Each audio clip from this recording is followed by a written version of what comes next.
everyone, please stand. Heavenly Father, we come to you and ask for your guidance and your blessings on this meeting, helping us to make the best decisions for the citizens, and we ask your continued guidance and blessings, and most of all, for your Son, Jesus. In his name I pray. Amen. Please join in the pledge. I pledge allegiance to the flag of the United States of America and to the republic for which it stands, one nation, under God, indivisible, with liberty and justice for all.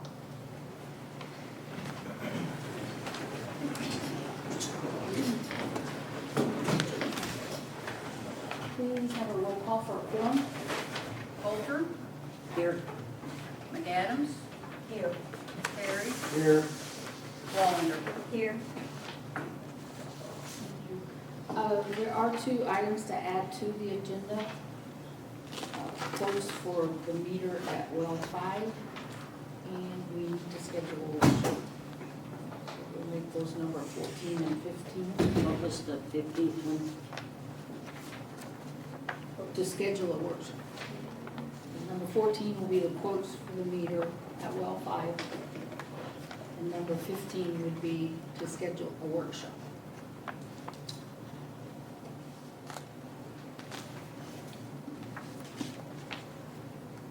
For the personnel system and the chapter 23 code.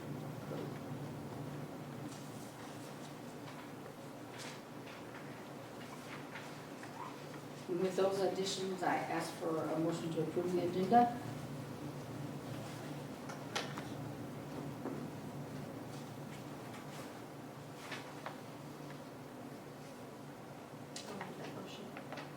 Is there a second? I'll second. Any discussion? All in favor, please say aye. Aye.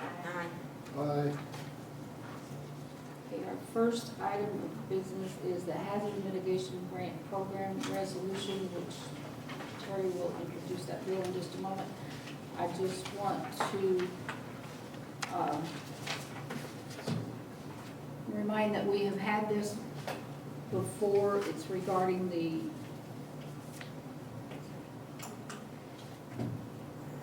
I guess it's not working.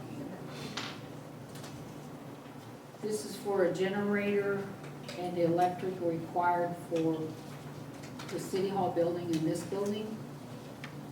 And Eddie Owens has much more detail on this, so I would ask that right now we table it until he gets here. He is here. If you have to leave, you just phone. Oh. Okay. You'll be right back.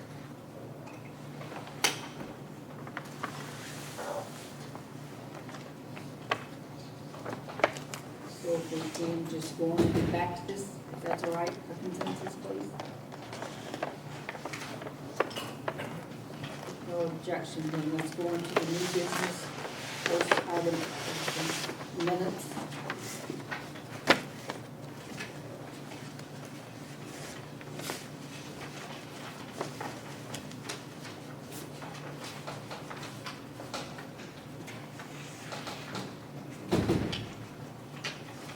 Are there any questions on the minutes from June the 10th?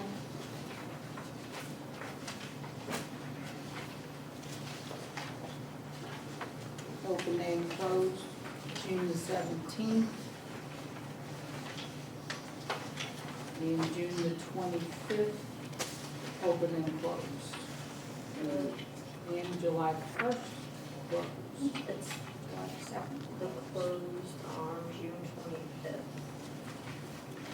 closed on June 25th.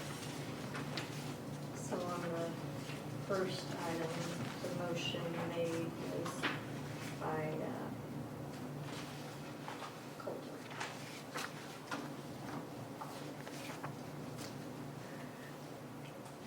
June 25th, closed minutes, the correction.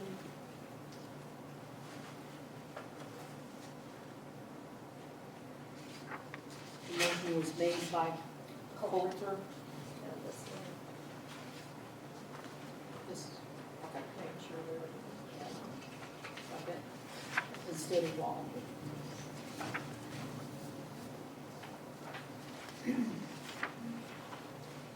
Any other corrections? Discussion?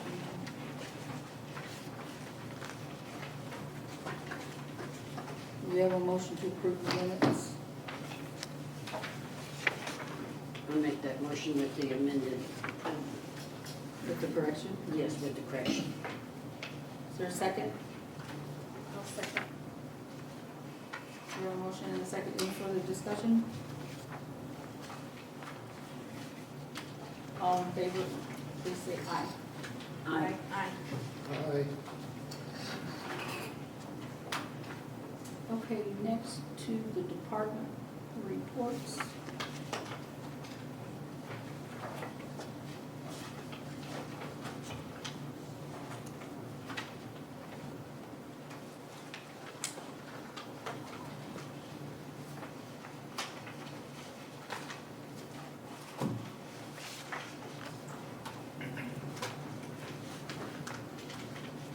I like the more detailed.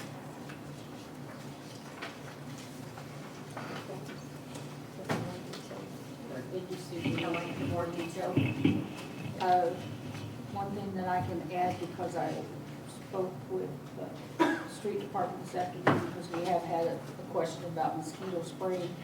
That is on the list, but it has to be after we don't have rain for a stretch of time.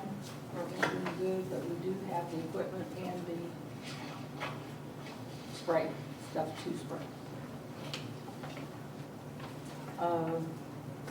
Another thing that was not on here, but had been discussed with the water department, with the water that's out here at Oak and Second.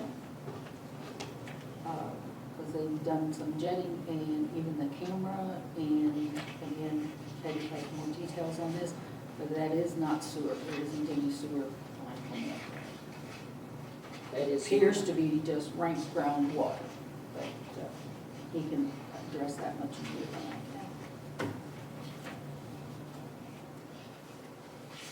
Does anyone have any questions on any of the department reports?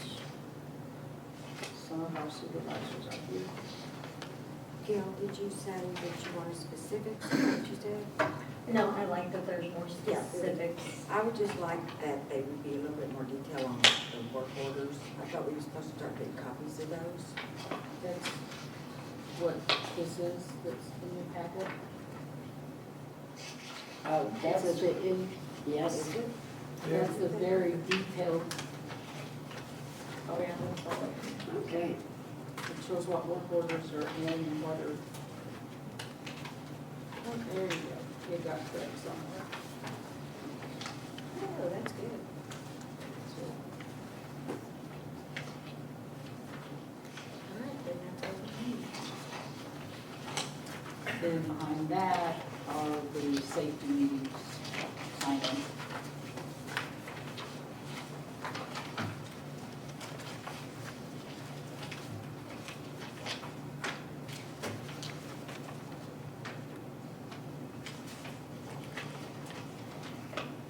How often do they have their safety meetings?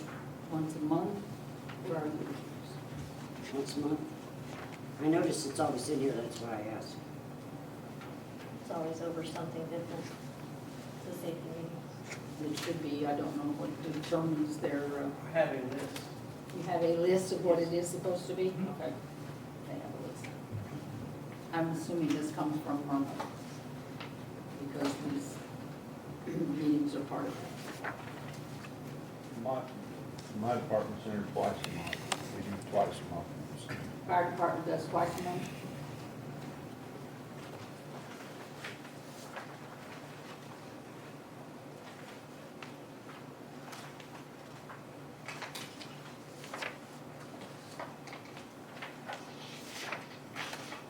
Is there any questions on any of these department reports?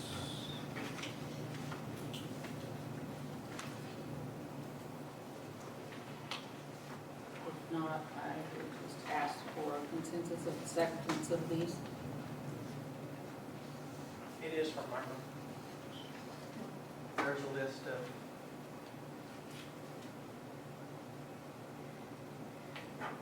15 different subjects. Okay, thank you.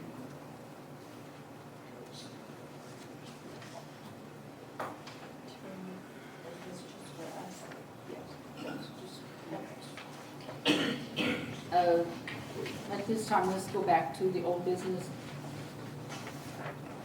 Eddie, can you come and address the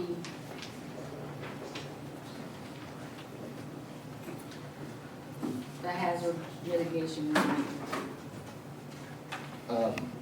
I don't have a whole lot of itemized details on it. I did reach out to SCOCOG. Best I could recall, it was a $200,000 project. And whenever I asked her to kind of break that down, what she come up with was $150,000 for the generator, $50,000 for the electrical upgrades that would be needed in order to tie the two buildings together and eliminate the one service and power them all from one generator. The way it's set up now, parts of this building are on a separate service. I think the heating and air for this building is on City Hall service. And when I brought the electrical inspector in for Smith and Company, and he looked over everything back in the dungeon, it was antiquated at best. But in order to do all that, the problem is a lot of our panels and everything back there is obsolete. So trying to get anything to repair them is just almost impossible. And from what I understand, the panels back there are pretty well overloaded as it is. So being able to tie all this into that, he talked like it not possible without going in and replacing boxes and rewiring it in there. So sounds like a lot of money for a generator to me, for sure. I know electrical work is not cheap. Our guys are linemen, they're not electricians, and they're usually pretty quick to tell you that. Some of it will be able to be handled in-house as far as, deleting services, and if they have to run a new line, incoming feed, that's something that the guys could handle in-house, no problem. When you're talking about wiring the panels inside, that's a whole different ballgame from what our guys are used to do, what they're trained to do, should I say. So, and One reason for this is because this is the command center at the time of the disaster. yeah, thankfully the last one didn't affect power in this area, but quarter mile south would have been a whole different ballgame. So, and I think that's kind of what sparked these mitigation grants, is all the devastation that's been going on the last, I don't know, it seems like it's ramped up over the last year to 2 years. So, and there are, I'm sorry, go ahead. I was gonna say, so is SCOCOG the one that did the quote on the generator? They didn't do the quote, it was Smith and Company. So all these have to go through an engineer company, and Smith and Co. They were very familiar with these. They've been working with other towns for the same project. And speaking with SCOCOG, this is a separate pool of money that's come from the federal government for these types of hazard mitigation. And that there's relatively a pool of money available. It's not like some of the other grants that, like SCOCOG, they may have 10 applications for, and only can do 2. But supposedly this money is not, and this is an application. This resolution is for the application. It's guaranteed no matter. Well, it's not guaranteed, but It's high priority because of what it is, being the So our old base load. generator, we couldn't just change the boxes out of it and it handled it? The problem with that old generator, every time we go to fire it up, we end up having to work on it. and we're having trouble finding parts. If I'm not mistaken, now when you fire it up, in order to make it run, you have to put a rock in that one solenoid to get it to stay on. So, I mean, they were great for what they were designed for, and back in the day, you probably couldn't have found a better generator. But the problem is, we're 40 years later, and typically when you're talking military surplus, parts aren't readily available for those. So, any other questions? Thank you.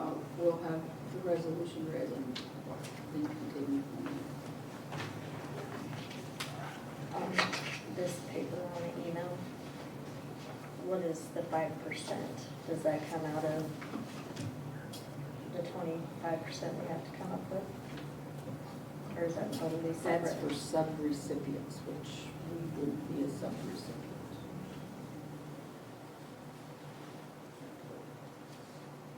Because as far as, in speaking with Spokog, it is just the 25% that we would be.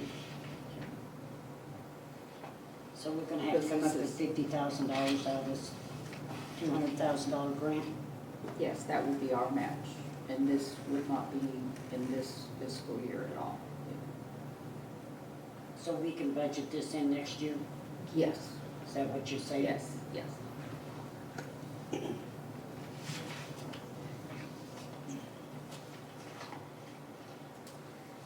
Can you read down to the line past? Bill 1430, local match resolution for the hazard mitigation grant program. Can you go ahead and read down through the minimum? Whereas the city of Mountain View, hereafter called the sub-grantee, County of Howell, has made application through the Missouri State Emergency Management Agency to the Federal Emergency Management Agency for funding from the Hazard Mitigation Grant Program in the amount of $200,000 for the total project cost. And whereas the sub-guarantee recognizes the fact that this grant is based on a cost-share basis with the federal share not exceeding 75% and the non-federal share being a minimum of 25% of the total project cost. The minimum 25% non-federal share can be either cash or in-kind match. Therefore, the sub-guarantee agrees to provide and make available up to $50,000 of non-federal funds to be used to meet the minimum 25% match requirement for this mitigation grant application.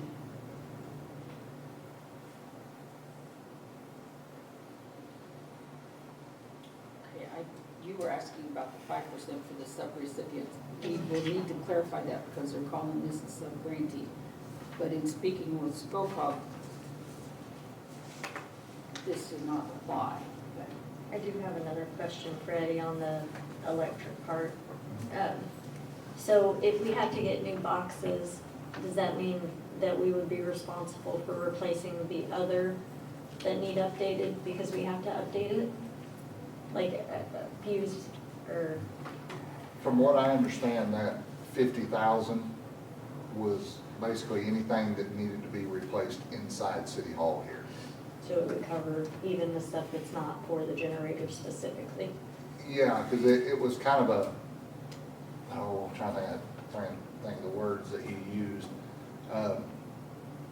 Basically, there was some serious updating that needed to be done to the whole thing, and this should include all of that. So, Gail, are you meaning like the breaker boxes and Yeah, stuff thank to you. make Yeah. sure that they will compat with the new? yeah, I mean, the Because a lot guy, of times you have to change all that out for it to go with the new, yeah, and that, and the amps and. the one they've got, that we've got back there, I think this is it's 3-phase, I think it's 2A, 240, I believe. But it's got a, I don't know, if I had to put a date on that, we have breaker boxes back there, but we also have a giant load panel. And it's one that's got, it's like pull-outs in it. That whole thing needs to be replaced. And as far as the separate panels, basically your tower comes into that and then branches out from there. So, So if there is new breakers or larger amp breakers that needs to be, that should be included all in that 50,000. So, I mean, I know should be, it's kind of a tricky term, but I mean, I feel like 50,000, they want to cover that. I would think they would cover that. And back to this management cost in this email, a lot of this is what SCOCOG does for us. This allows for 5% for project managers. If we would hire a separate project manager, which we would not make. Okay. So, okay, So you're saying the 5% does not apply? no, As long as we don't hire somebody contracted out. That's not. yes. Is that, it says the management cost would be Okay, the the project manager's time, travel, et cetera. way I read this, the city's responsible for $50,000 out of $200,000. Is Correct? that correct? Yes. It's 75, 25. Yeah, I just, But we're under, the scope I is under a understand deadline what, to well, I submit these understand what this applications. is for. I sure do, but I don't see us spending $50,000 to be able to get a generator to keep lights and whatnot in here. Do we, emergency management, has any disaster mitigation ever taken place here? In other words, have we ever gone through anything to see what the weak points are in our, right here? But I just don't see the need for the $50,000 of us to spend for such. We have the Howell County Management. How many lines are coming into the city right now that are hard lined? I mean, in other words, go right to the phone and not through a cell phone, not through anything, but hard lined. You're always The worried city about the hall is one. information. In the city hall is one, the 2601 is the only line we have coming here. We could add another line, because at that point in time, if there is an emergency, those lines will be overloaded, and one line cannot handle that traffic probably, but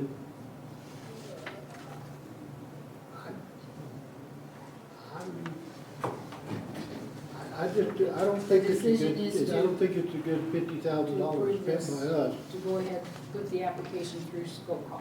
It requires this resolution, so. Guys, if you don't have power, nothing works.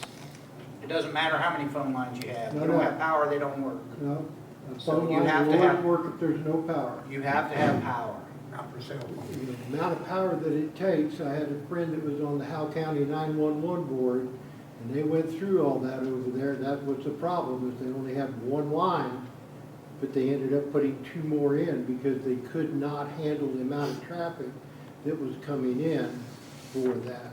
Well, and that might be the case, you might need to add a couple lines, but without power, you don't have any Our lines. phones don't work without power. Yeah. Landlines don't work without power. No, landlines work without Landlines don't have power nothing to do because, with power. but Depends on how your ones down system on is set up, that you're using. Plugs in. It depends on the phone's plug-in, but if you have one of the old with cord We on don't it, have then you're going to. So do you know when next year Most of your FEMA stuff is done.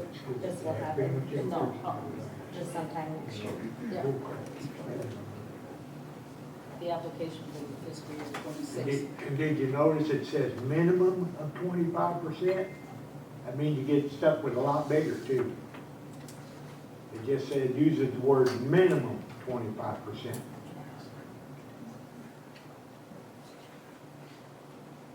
And all they're gonna spend is 75%, so you're gonna have to spend whatever else goes over the budget at 200,000. When does this have to be turned in? It has to be turned in by the end of July. Is there any way we can get a quote this specifically and make sure that it's going to stay around this? No, there would be no way to get that without. Okay, this is, tell me if I'm wrong. This is resolution, so this is just giving us permission to apply for it. Right, that's. And must if be we included apply with the for it, application. if we apply for it, then we don't have to accept it. If we, No. Mm-mm. so this is And just, it wouldn't be granted until 26 probably for, the funds to be distributed even in 27. so this is not a This is only commitment. to apply with the inclusion, to submit this form for inclusion with the HMGP project application. This is just to go with the application. Because I know our city clerk is working on our books right now, so we really don't know what's going on by our budget time. But if this is just applying for it and we have a right to turn it down, if we get accepted into this, this is not tying us to it. No, this is only going in for the application.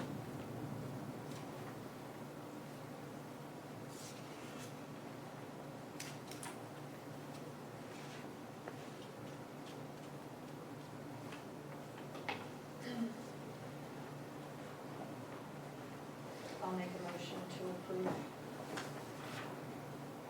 We have a motion to approve bill number 1430. Is there a second? Is this bill number 1430 or resolution? Bill number 1430.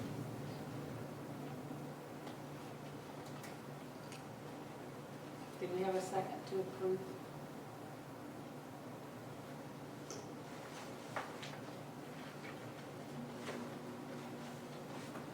If there is no second, then Bill 1430 is been.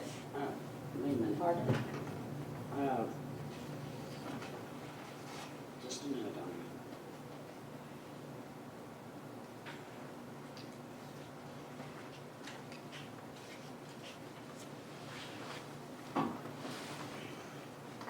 So this money needs to be paid up front? No. No. I'll second that, if this is just for the application. You just made the motion, didn't you?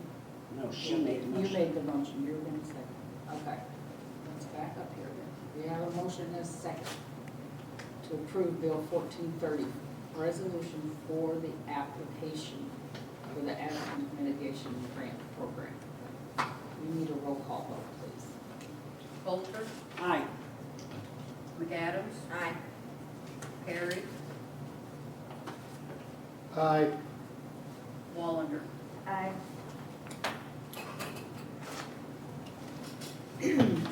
1430 has been approved. Can you give us the resolution number? I'll have to, 2507. yeah, I was gonna say 2507 08. 08-1. There's only one resolution today, so it would just be 08.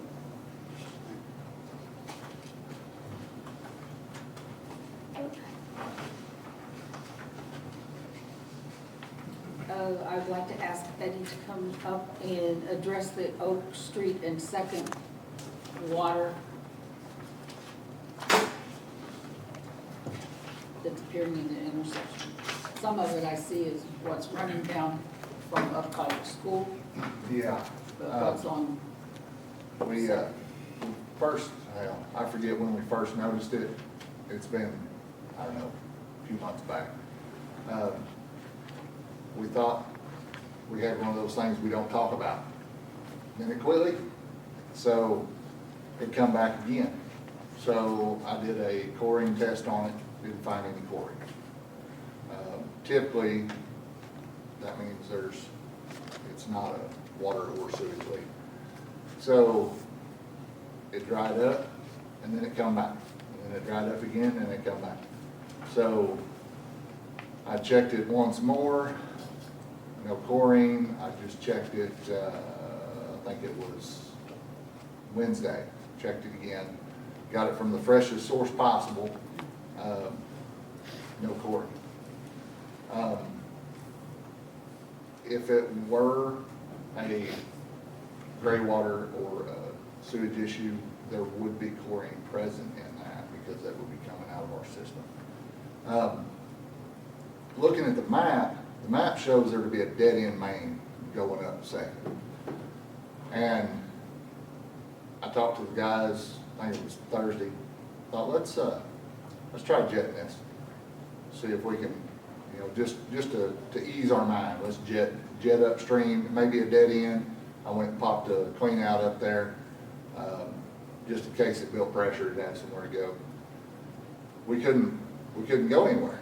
You know, as soon as the jetter took hold and tried to pull, it stopped. You know, we couldn't get more than 4 or 5 feet in it. So I've done some measuring. That's roughly pretty close to the edge of where them new box culverts will run up through there.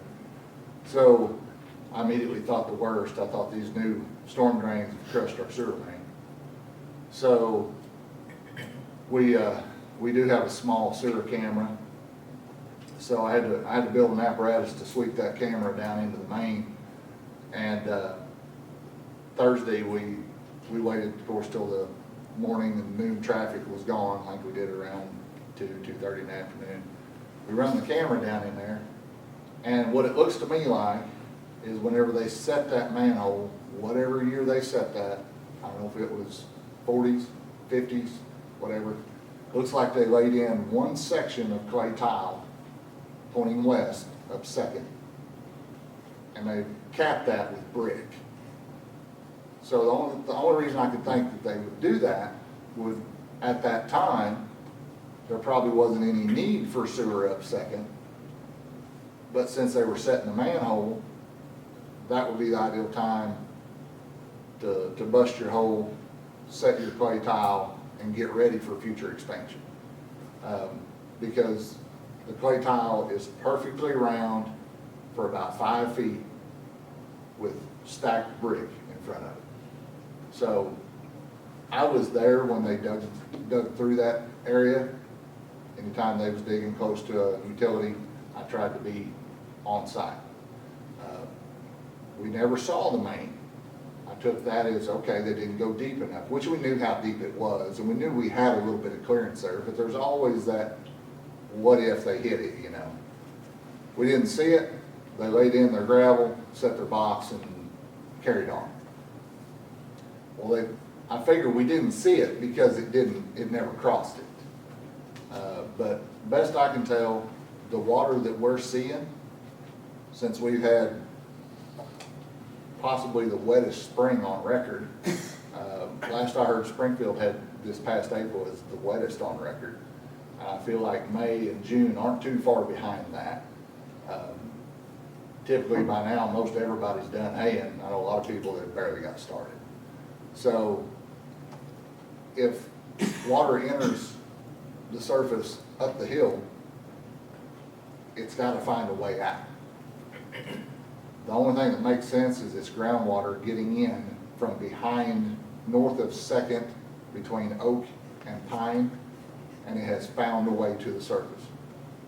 Before last summer, we had an old dilapidated storm drain that anything that got subsurface could get into. With all the work that's been done, that's not the case anymore. So all signs point toward it being groundwater. It does stink. I'll be the first to admit that. I mean, it's rank. But the ground's full of E. coli. It's everywhere. It's all around us. I've seen a lot of stagnant water holes, you know. Most of your shallow water is not good water. That's the nice thing about this area, drilling a well, the deeper you go, typically the better your water is. Everything I have checked and tested, surface water. And if we don't have a sewer main going that direction, I don't know how it could be sewer. And if it was sewer, it would show a presence of chlorine, and it's not. Thank you. Any questions for him on that? So this is just a manhole with no sewer lines running through it at all? No, it does have sewer lines. So right there in the intersection, right out here at Second Node, you've got a manhole with three lines in it. You've got the line coming straight south, traveling right on through, going out here to First and Oak. When you look in the manhole, it looks like you've got a main coming down Second with nothing running out of it. When I saw there was no water running out, I thought, well, there's a potential it could be blocked. That's one reason why we tried to jet it. Although it's hard to jet when there's no main there. So it looks like they laid in one section of main, capped it. Because I mean, honestly, when you're setting a manhole, if there's ever any possibility that you're gonna need a main going that way, that's when you put it in. That way, you just dig down, find any of that pipe, tie it onto it and go. Versus dig down around that main, get your elevation, cut your hole, set your main, quick plug it in. It makes sense to put that stub in when they're putting it in for future expansion. That they just never continued it on. When you look at the map shows it to run further up, but it obviously doesn't. So the sewer couldn't back up to that and go out that short main through the bricks? No, because like where that short main is, it would have to get under the box culverts Okay. and then surface on the other side. It's not doing that. And actually, that little short section of main, it was really, really clean. And when I run the camera, we took pictures of it, so if anybody's doubts me, I can show you pictures. But yeah, I mean, all signs are pointing toward it being surface water that's exiting. It's a lot like when after we've had a good rain, if you drive north on Oak and you hit Third, you'll see water coming out of that area that's just grass there. That's water that's getting below the surface behind the school, and it's found a way out. So I feel like we're looking at a similar situation right out here. Thank you. You're welcome. Now, let's get down to the financial reports.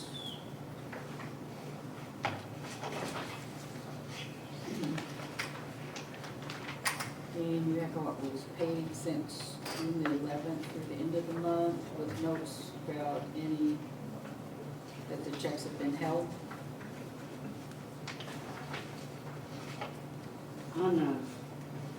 On the first page, under police, the 131092, can you tell me what that was for? That's one of the credit cards. Would be accumulation. June reports, I know, June enforcement, it's probably when, Missouri Chiefs Police Conference maybe. when Alexis went for her training, some of that would be in that 1310.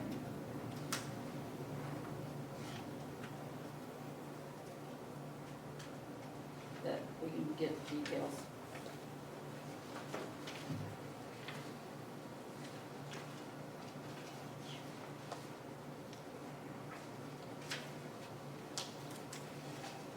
Then the second set is what's scheduled to go out. Plus the MOPA bill, the electricity. And Yeah, have you get a copy of the Myrna and the, it's attached to the second scheduled claims. I didn't have a second set. That's what I gave you when I came in, Judy. Gotcha. And on that, the MOPA bill for the electricity, it does show that this is the 24 payment for that reserve funding, that 8742. So that should be the last payment on that.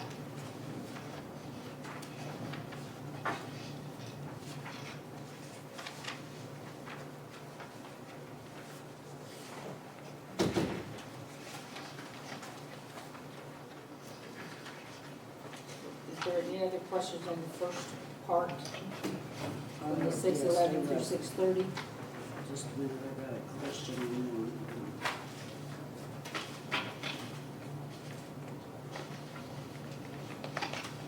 It said, over on page 5, it's got a hold by it, the compliance and audit 1 year retained. Environmental compliance.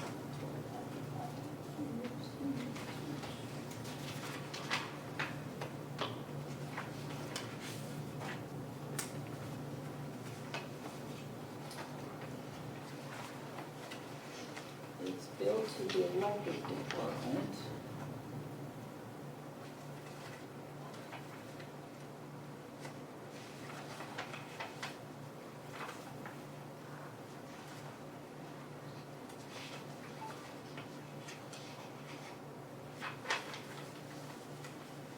Is that transformer disposal? Talking environmental? Yeah, it's $1,295 that it says compliance audit and 1 year consultation retainer. Environmental compliance. PCB compliant. Yeah, that's What's for the PC? transformer testing, Transformer check and test. see if they're hot. Transformer testing.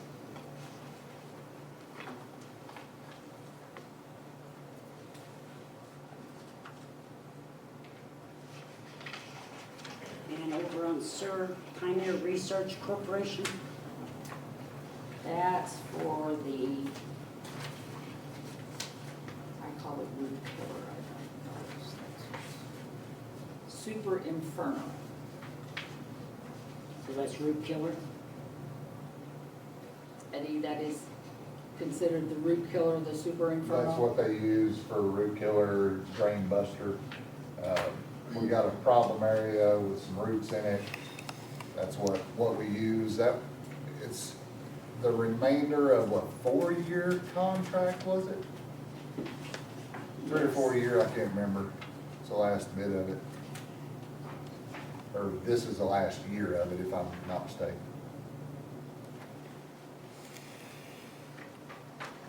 So that's the irritator. No, this is probably the Quarterly, I believe. third one this year. Yeah. Probably second this year. Moving for the third, fourth quarter.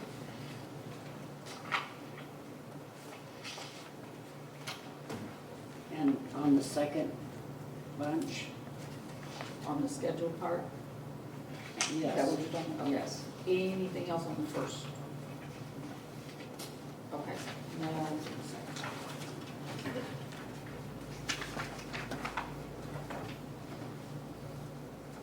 On the first page, that 3,000 is an independent fee estimate that had to go with that, design for the runway for the airport, but it will eventually get reimbursed when those funds are allocated. That's for the runway part. And it will be It's reimbursed. reimbursable. It's a reminder, this is one that will need to be paid prior to getting reimbursed by MoDOT Aviation.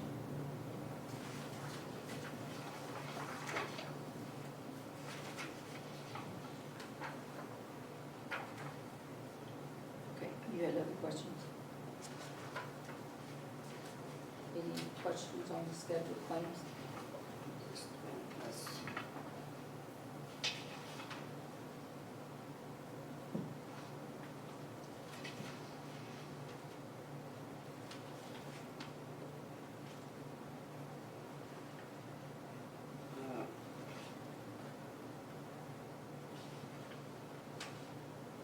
On that, on the pool, the 2245, is that some kind of chemical or? That Vertex concentrate? Uh-huh. That's the bleach from the pool.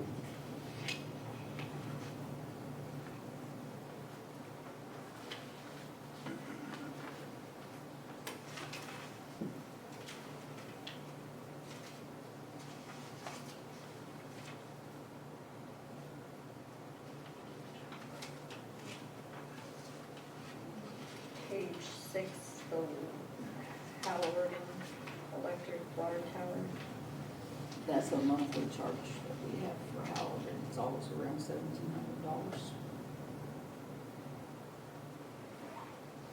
Where's that at? 6. Oh, okay. That's really one of those that need to be added to the already approved list. How often do we pay that? How often do we pay? Monthly. Monthly?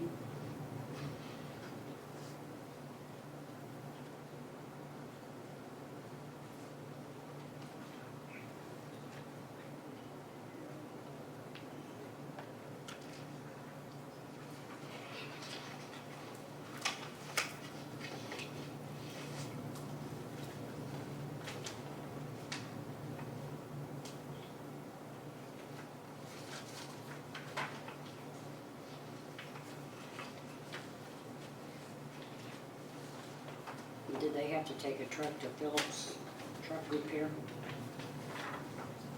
It says remove and replace something kit, RCN kit. 213527. Who's that under? It's on page 7, I'm sorry. Let me see which. It's part of sanitation, that's what I was Yeah. looking for. I'm certain that they did, but I don't know any detail. It seemed like he said the other day they just got a truck back from down there. Oh, yeah. That's the one that the air conditioner went out in it today. The one that just got back.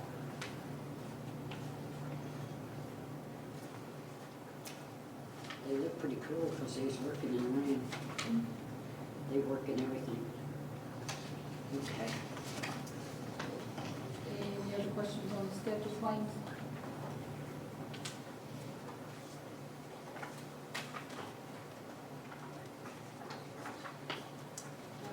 We have the bank statement and tax accumulation, motor vehicle tax, treasury report, bank cash report. Then there's two budget reports. On this bank cash report, we really only need this front page on that instead of all of the other. That's a work in progress. Yeah. So, but we do appreciate you getting it a little closer.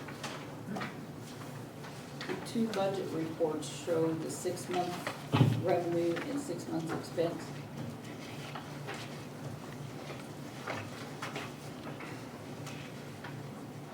So far in 2025.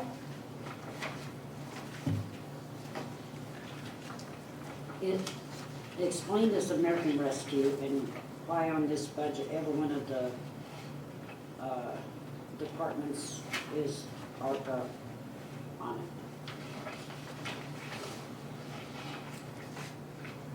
See, well, which one, oh, why is it on there? Right. Because that's just the way it's set up in the G-Works.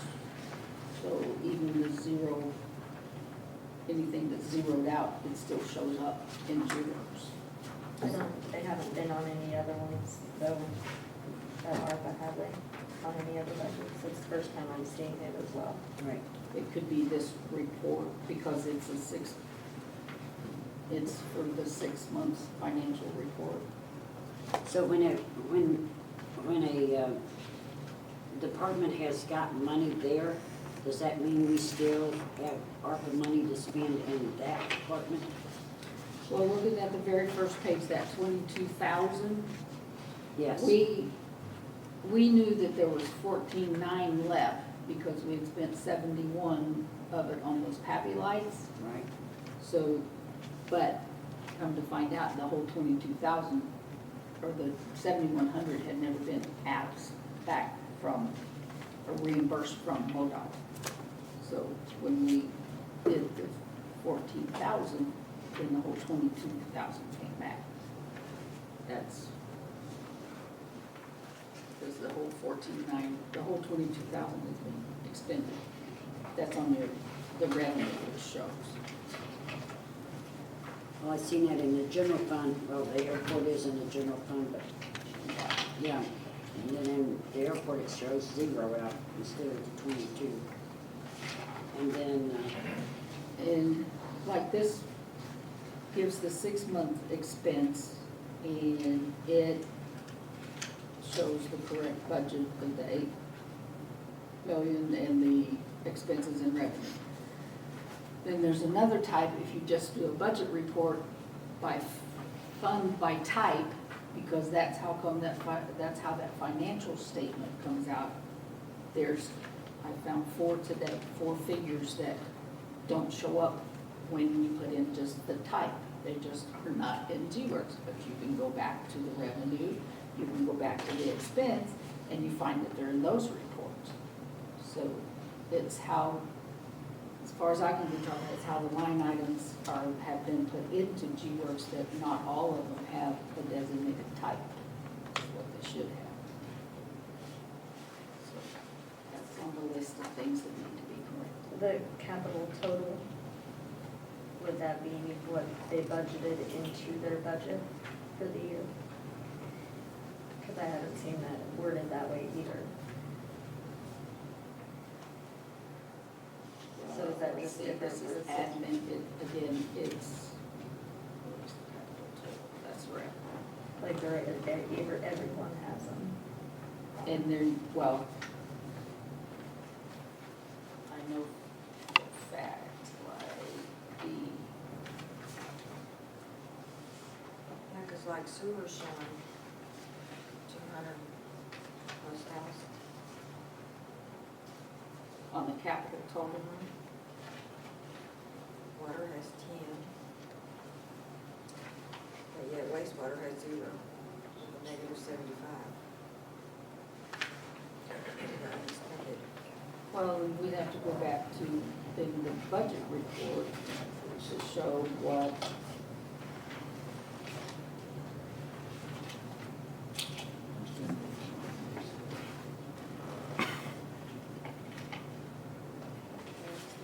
I don't have any other expense. If you have the total expense report for each department, because these are totals, this is how this comes out as totals. You get an expense for each, which is what we had been providing monthly, then it gives you that. But let's say that airport total, although I don't know what the 15,000 budgeted would be, I'd have to look at that.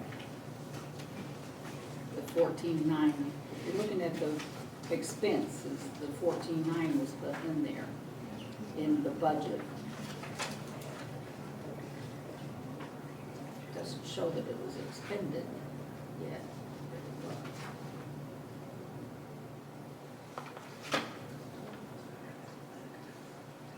So on that American Rescue Act, Okay, the ARPA, the American Rescue Act, what was left from the Pappy Light project is where that 14,900, or the 22,000, because it was 14,971. so that's all the money we were allocated on it? That was what hadn't been expended yet. Because it's showing unexpended in the water department, 99,000. That was for the lead service line inventory. That was a $200,000 grant. And the 99,000 was the last that was reimbursed us. We only paid $1,000 for the last 100,000. Of course, part of this was expended last year. Me and Gail wasn't in on this when it was Yeah. going through, so we're Yeah, kind of a little well, confused. Yeah, 'cause And it's not these here, reports but give there. totals, but they're not very What was detailed that, on Gail? these. I said, yeah, because it's not on the total budget, but it's over It's on here. the Yeah. expended, yeah. And again, some of this is, she works mysteries. totals. Total, overall totals.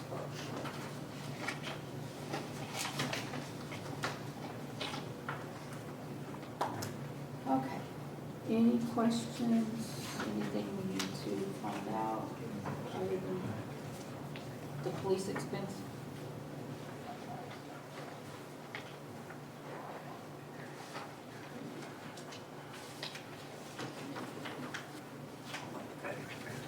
Are these the ones that she's working on that was not? No, that's the taxes that she has found haven't been entered correctly. Okay, that 131092 and the police expense.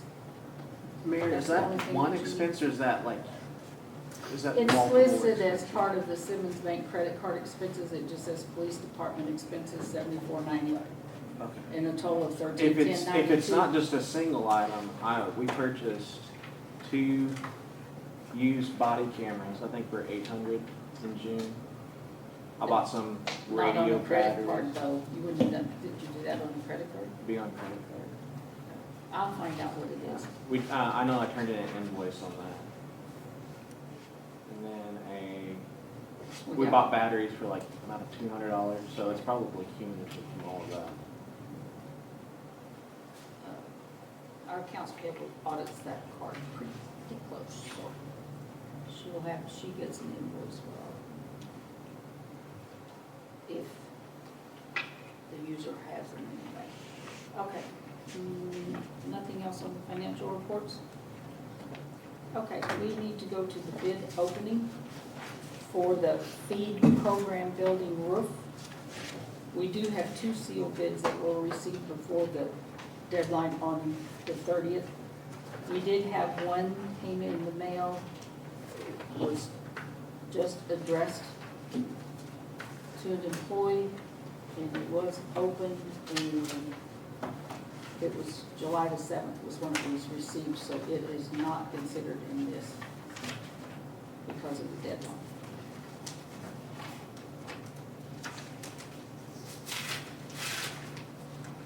And this is for, The old VFW building for the feed program is in, there's a certificate of insurance. in the lease part, Pardon? did you read the lease on that? I have read the lease on it, yes. Where they are responsible for the repairs and keep it up of it and all that? I know it's our insurance, but Yes, and for Merman cover that building.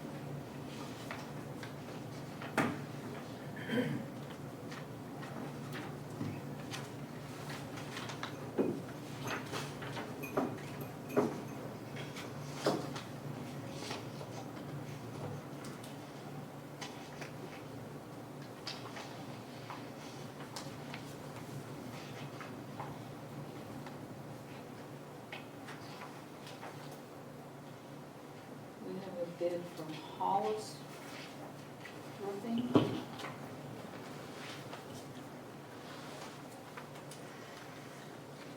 Hollis, did you say? Hollis, Hollis.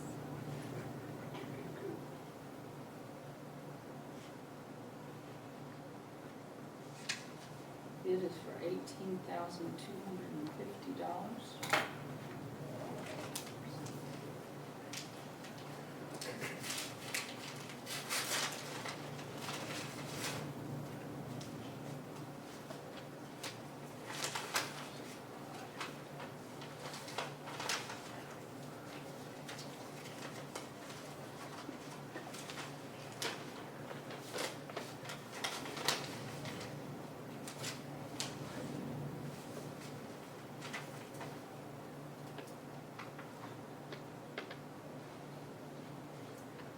There are 2 here.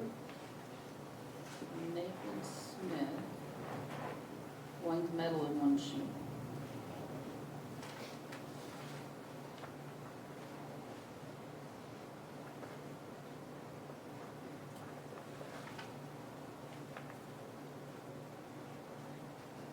Metal at 24,107.23. shingle at 24,166.79. What's the shingle one? 24,166.79.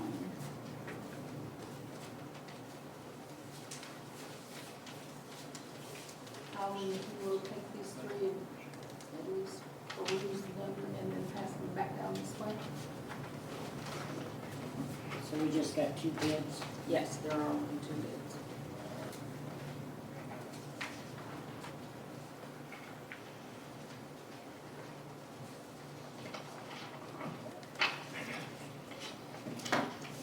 And yes, we will have to address the lease, but Merman needs these bids.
Are either one of the bidders here, Hollis or Smith?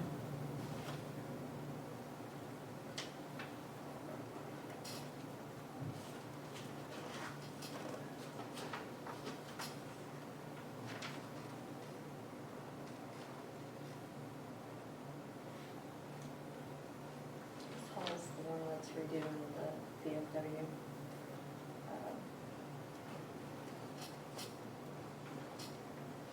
One that came in and donated Oh, this time. that's Huey, it's donating. Huey, okay. Well, let's recently did the roof on my store on the west side of town. Did everyone hear that? No. Hollis redid the roof on his store west of town.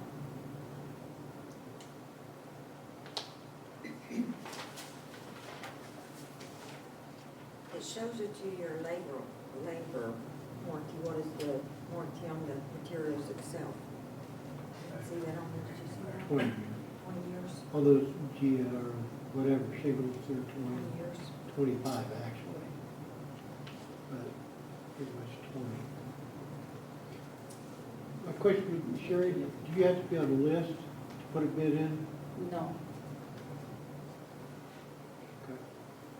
I thought there had to be a we list. post. Mountain View, I mean, we posted it, but I thought we had to have companies on a name on the list to be able to submit bids for stuff. In our purchasing policy, it does Right. speak about that, that when you put out for public bid, you can restrict anybody. Okay.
Okay, Ms. Mayor, are these guys required to carry insurance? Yes, Okay. they are.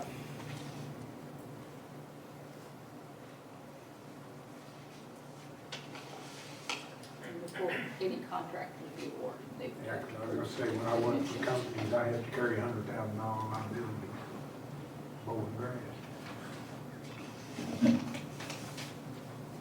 And then we're expecting them to pay part of it, reimburse for part of it, Yes. but we don't But they know how didn't know, much. we don't know how much. We have to send training data to them.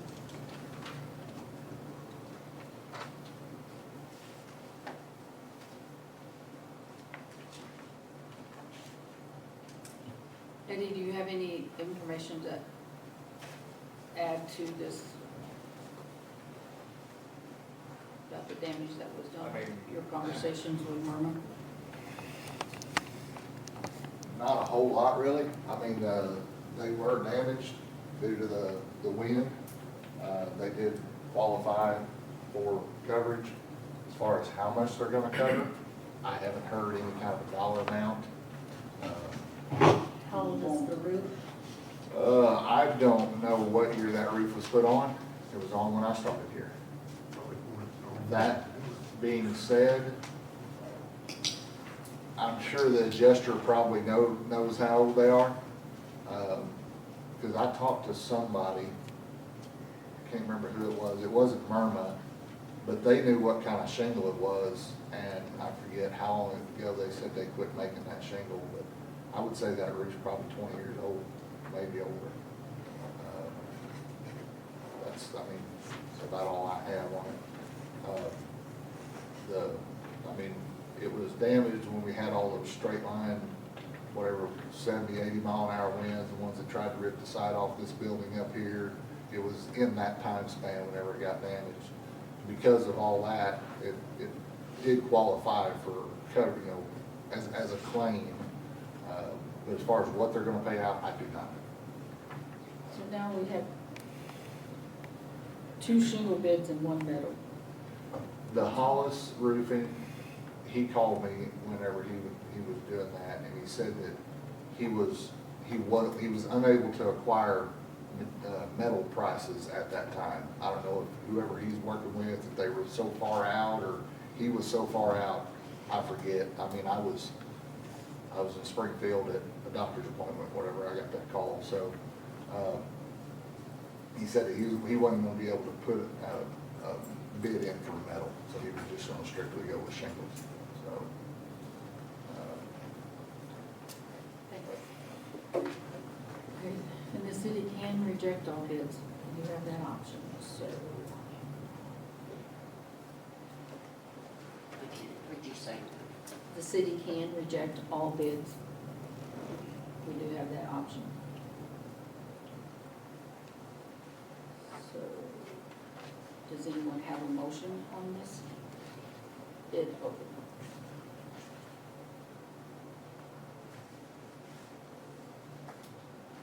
Is it leaking currently? It's covered with a tarp. I have not been notified that it's leaking. I haven't heard of any, is it leaking? That's what we're asking, and I Okay. have not been notified that it's been. I haven't heard about it, no. They took what precautionary measures that they could, tarped it, stripped the tarp and all that. I haven't been made aware of any leaks. But if we're covered by insurance, we have to go with a Yes. bid or something. Yes. I mean, we can't. We have to replace it. Okay, and the lease agreement, the tenant on 6.2 on there, have you talked to them about paying difference in what the insurance pays? No, not till we had something concrete to tell them. I met with them when it happened, when we tarped it, and that we were putting it in for insurance purposes. Well, the lowest bid is the Hollis, so. Yes.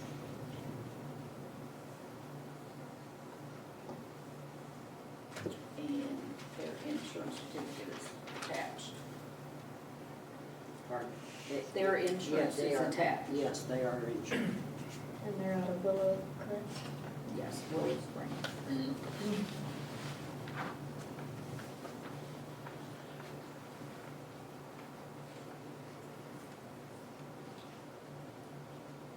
So if we don't wanna lose our insurance coverage, I'd like to know what that was gonna be, but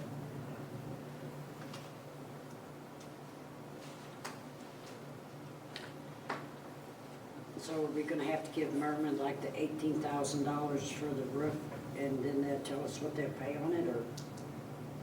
So if we award the bid, then we may pay the contractor. Murmur will determine what they're gonna pay after. If we give them that you're going to award the bid to Hollis Roofing, then that's what will be sent to Murmur, and then they will come back to us. Kind of tell you how I've dealt with them in the past. What I've done in the past is I would send them copies of the quotes we would get. They would look over them and they would say yay or nay. They might look at one and say, yeah, we're good with honoring this bid here minus the deductible. So I feel like until they see these, we're probably not gonna know how much they're gonna pay.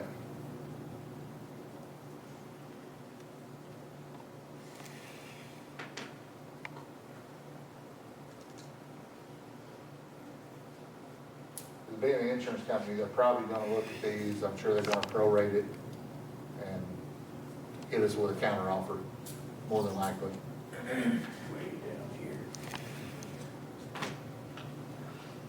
If we have to send a bid to get that number, that's fine, but then we need to talk to the tenant after that too, because it's in their lease agreement. Yes, but you can approve this a bid Right. now, and we can go forward with the process and still not sign any contract with the bidder until as many questions are answered as possible.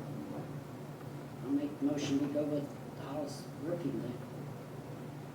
Get it seen in. Is there a second? A second. Any further discussion?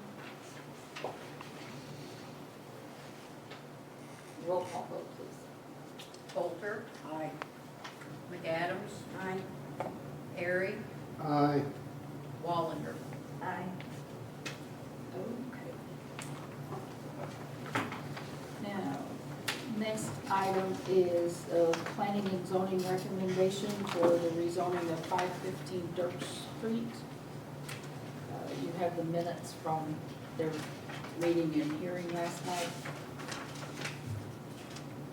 With a motion made to approve from the planning and zoning to approve the request to rezone the property from R2 to C1.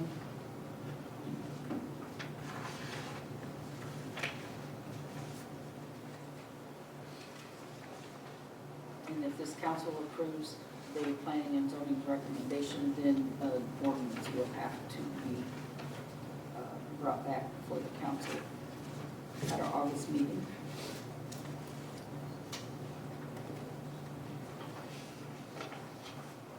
And Eric Chop is here if you want to ask him any questions.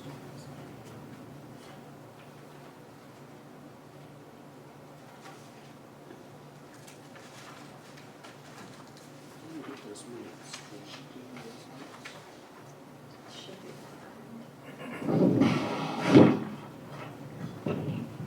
It would have been in what you got to see. Yeah. It's not in there. I can't find Highlighted it. in here.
Where exactly is this located at? If you turn at the tennis courts, it's dead ends at 60 Pardon? High.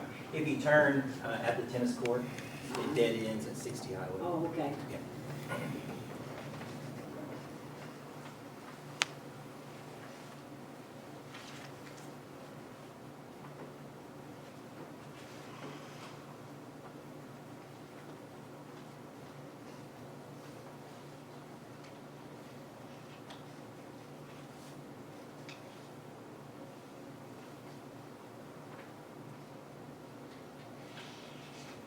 Are they wanting to put a business in back there? No, not necessarily. It's gonna be used for advertising, maybe put some vehicles out there. Oh, The okay. property floods really bad. There's a house there. Plan is to take the house down.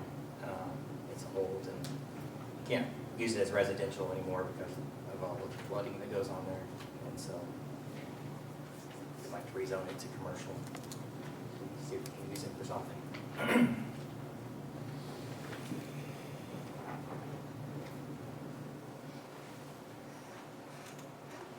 There's no highway access there. Right.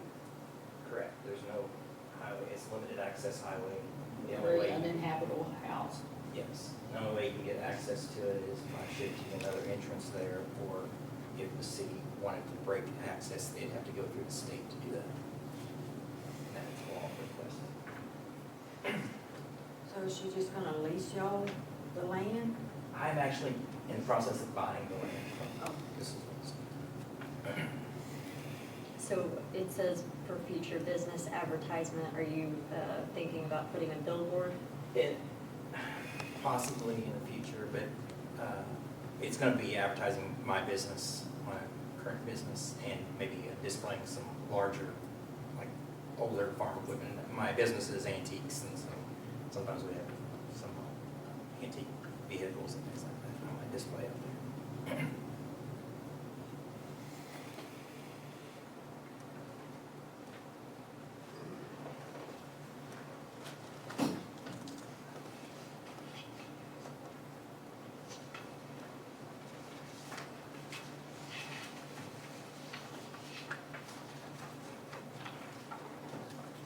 Okay, do we have a motion to approve the planning and zoning recommendation?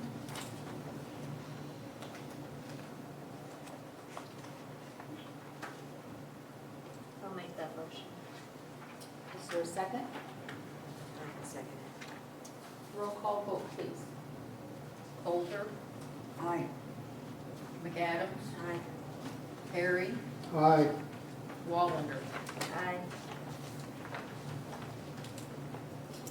Okay, thank you. Next, we will have to draft that ordinance. All rezoning and re-subdivision requires an ordinance.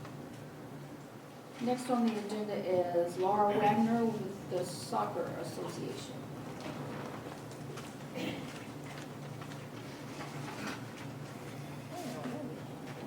You guys know I try to come up here every season, just kind of give you a heads up and tell you what we do. Steve is with me. Nathan is with me as well. He's the president of the board. Steve is the vice president. Steve's been on the board for 25 years. a while. Tech support. Our fall season runs August through October. Our spring season runs March through May. We typically have 250 to 320 plus kids each season. We bring in families from Winona, Summersville, Birch Tree, Willow Springs, Kabul, Houston, and Mountain Grove on Saturdays. Typical Saturdays usually run 9 a.m. to 2 p.m. We can see anywhere from 100 to 500 families just flowing in and out of the fields. It's really good for the economy here in town. I mean, they're coming in, they're getting gas, they're hitting the restaurants, they're hitting the retail stores. We are the only soccer organization in the area that when you sign up for the fall, you get spring as well. So we are the cheapest, and we provide socks, shorts, and an actual jersey. Most organizations just do a t-shirt for the kids. And that also covers insurance for them. We are also the only facility in a 100-mile radius that does that, I have learned. And we're able to do that because of you guys, because of all of your help with the mowing and everything. All of the money that we take in from the registrations goes to the uniforms, insurance, field paint. No one on our board gets paid. We are all volunteers. The rest get paid. Probably 75% of our rests do not accept the money because they know that it filters back to the kids.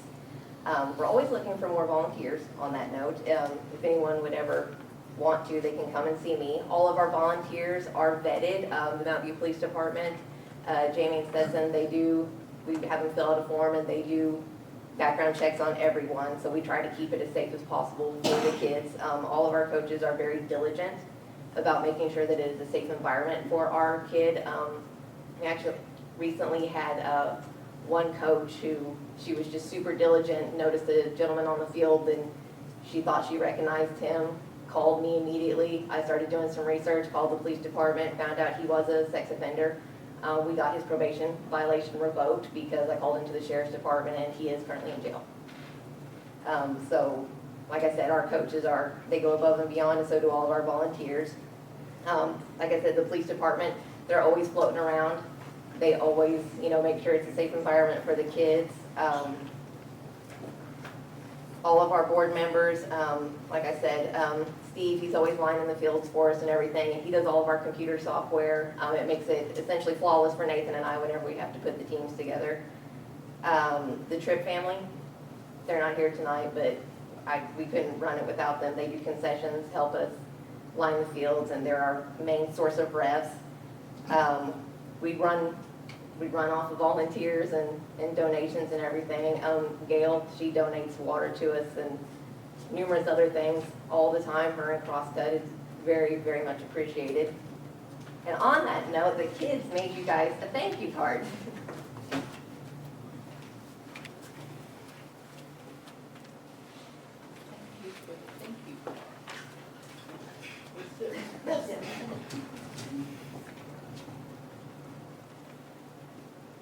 And that's just a couple of snapshots for just the kids down there, and we got some of them to sign it.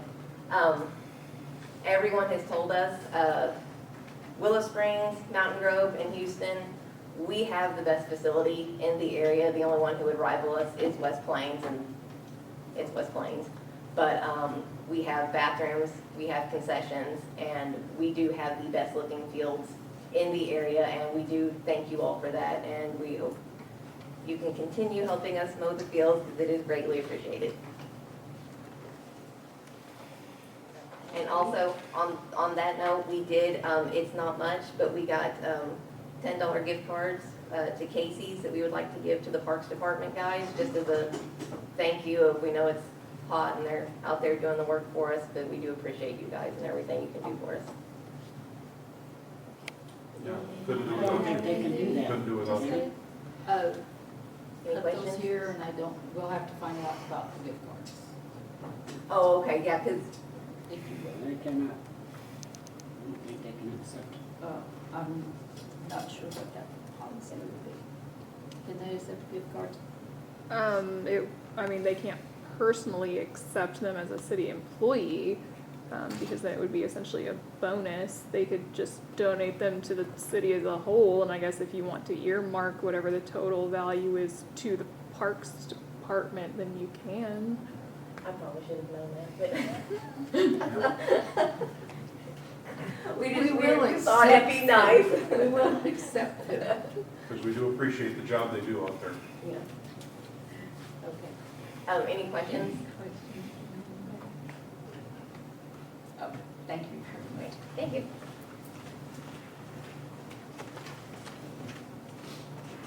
Okay. Next on the agenda is Ella Ebbing.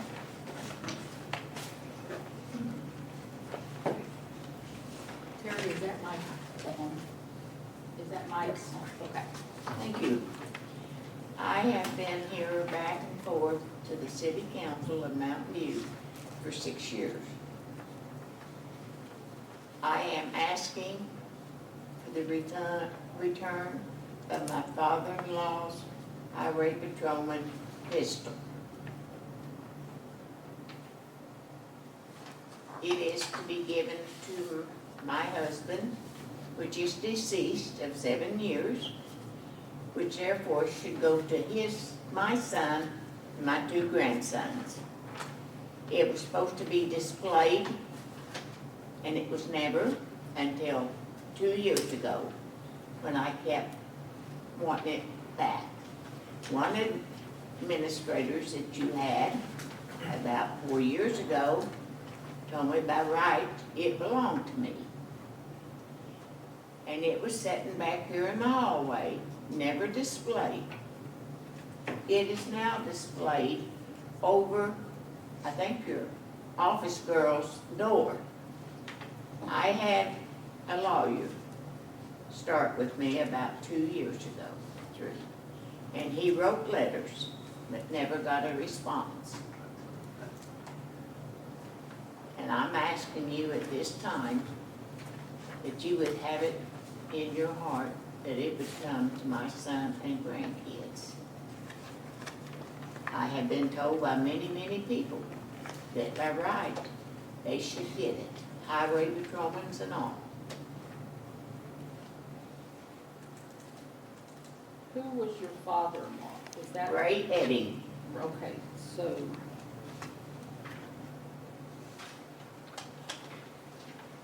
Was Chief Thompson related to you? What, huh? Was Chief Thompson related to you? No, ma'am. All I'm asking out of that shadow box is Ray's pistol.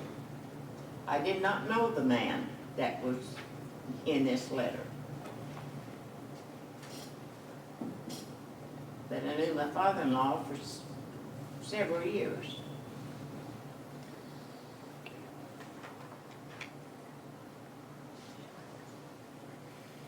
And I have come to different council meetings and So the pistol was Mr. Eddings? What, ma'am? Not- The pistol was Mr. Eddings? Yes, it not was. Mr. Thompson? no, it was Mr. Edding, highway patrolman. And he give it.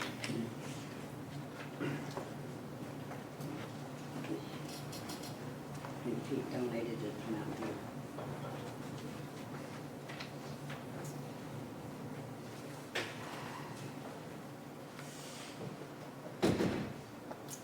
See if I still have the picture of what's on that plaque. I have more insight if anybody needs. You have, I have more insight on. I'm gonna look up the picture of the plaque that's in that shadow box.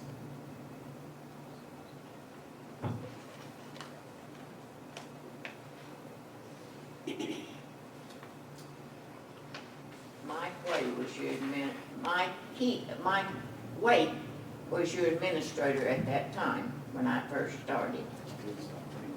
And that's been a few years ago. Okay, this is what the plaque reads inside that box. Presented to the City of Mountain View, 1902 Colt, in memory of Chief Pete Thompson, Mountain View PD, 1890 to 1970. Sergeant Ray Edding, MHP, 1915 to 1967, by Andy Anderson, 2004. Yes, ma'am. Is there anything up in the shadow box besides the Colt? No. That's how it's displayed now. The gun, and this is plaque that I just read.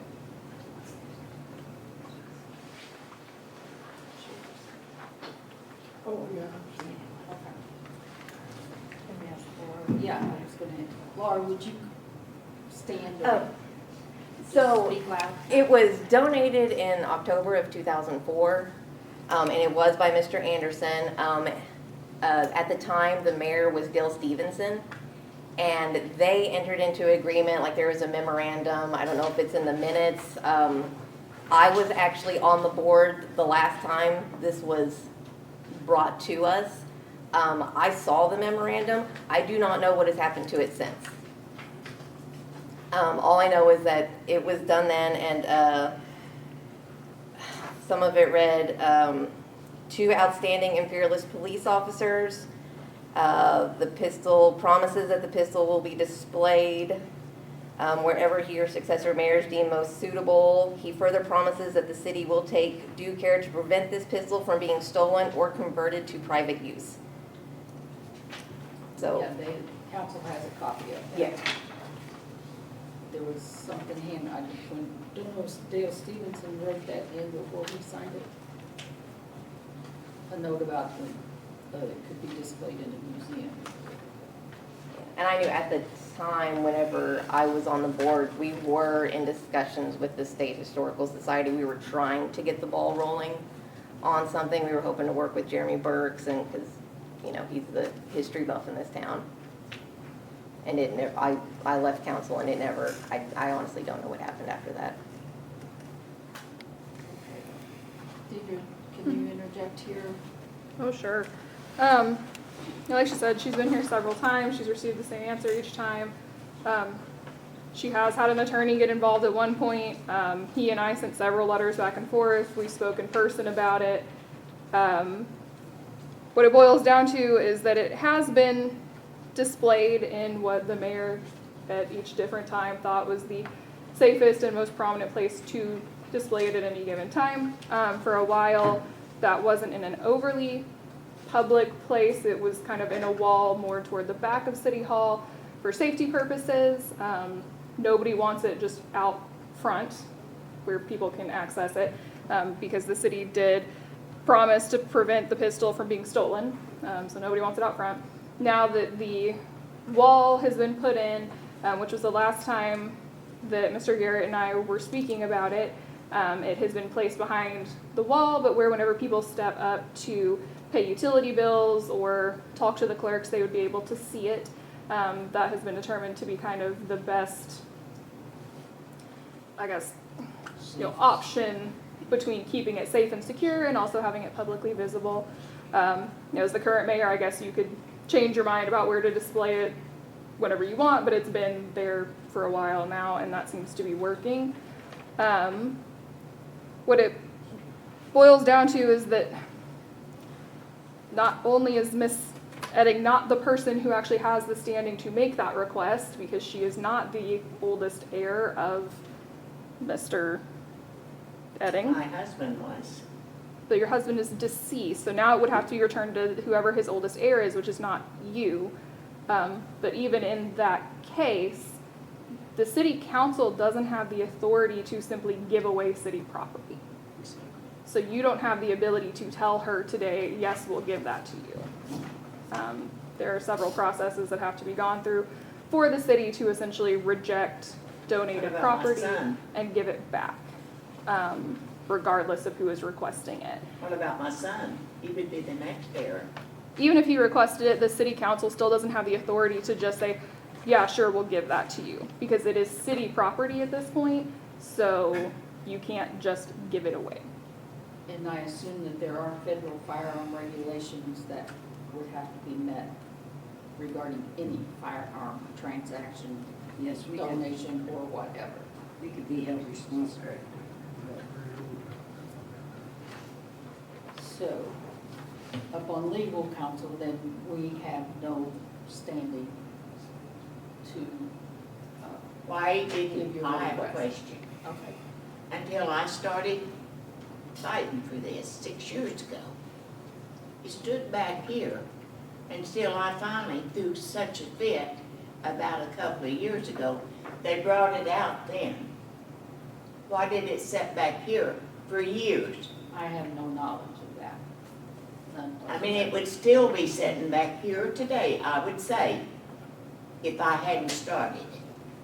Well, right now, it is being displayed Yes, according to the agreement that Dale Stevenson signed on October the 13th. So we are in compliance with this.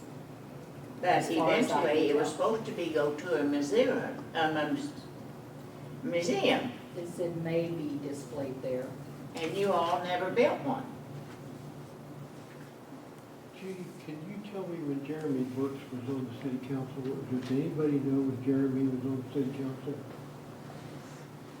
Jeremy Burke. That was, I was working at the paper, I mean, that was, 2015, 2016. yeah, easy. Was that 2018? 2015, 2016. I think. Okay, the only reason I'm bringing this up is because I remember Jeremy Burke specifically stating to me, I walked into City Hall to pay my electric bill, and he said, you need to look on the wall behind that and look at the pistol that's up there on the wall. So that pistol has been displayed in that area since Jeremy Burke was on the city council, because I do remember him stating to me that it was there, and that's been, like I said, 7, 8 years. When I seen it, when your administrator, at that time when I first started, took me back there and it was sitting on a cabinet through a little hallway. That's where I seen it at that time, 6 years ago. And I don't mean to, but our paperwork right here says 32, and then this paperwork right here says 45. So for whatever reason whatsoever, somebody's asking for the wrong pistol back. I'm asking for Ray Eddings' pistol. Well, okay, but it says right here that this, right here was the 32, and this paperwork right here is saying a 45 Colt. The city is not in possession, as far as I know, of a 45 Colt. I mean, I don't know the paperwork on this or whatever, but one of them's 45 and one of them is a 32, or 38 rather. 38 caliber Colt automatic pistol on this, and this one right here says a 45. And I'm not, I don't know what yeah, the reason that was, that it was a highway patrolman. but this right here pistol. was done in August the 12th of 2019. This paperwork. Where'd that paper come from? City Hall, as far as I know, I mean, it says August the 12th, 2019. This was, And it's a consent agenda, Administrator Wake, old business, bill, so it would have been the minutes That's a copy from of a the minutes. meeting Nobody, in August the 12th of 2019, 6 years ago. oh yeah, 2019, I'm sorry. Yeah, But then in the minutes, it must have been given the wrong caliber of the pistol. I agree, but I can't do anything about that. I'm just saying that that would be something, We cannot give it away, so there's no sense in just sitting here discussing it. It's moot.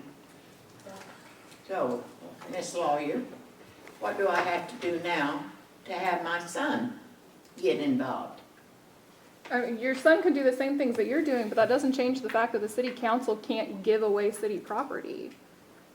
As of right now, the terms of the memorandum are being met, there's nothing that's a violation, and the city council can't just give city property to somebody. Okay. and this is between the mayor and William Anderson. Where does he fit into? Mr. Anderson has passed. Does he pass away? Okay. Well, I thank you for your time, but we Okay, are why did you unable paste to it on grant your Facebook request. this evening that I was getting it? Pardon? Why was it pasted on Facebook this evening that I was receiving Ray's gun back? Why do we believe anything that's This on was on Facebook? Facebook this evening. This is what she's talking about. And it just says that she's gonna be here at the You're meeting. to request a return of It donated. is what went on Facebook. Yes, this is what went on Facebook. I posted it. It wasn't when my daughter got it. It didn't say that. Somebody may have commented on it, but this is what we posted. No, that wasn't it. That was not it. It was somebody, Again. Somebody's it is comment at the same- bottom. It has nothing to do with the city hall. I don't know about a comment, but my daughter just read it. And that's when I called the city clerk to see if the council meeting was tonight or next week, and she said tonight. And that's, first thing I knew, I was on the agenda. Because she didn't call me 2 weeks ago and let me know. Because I sent her the letter down.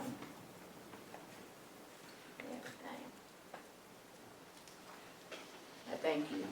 Thank you. Thank you.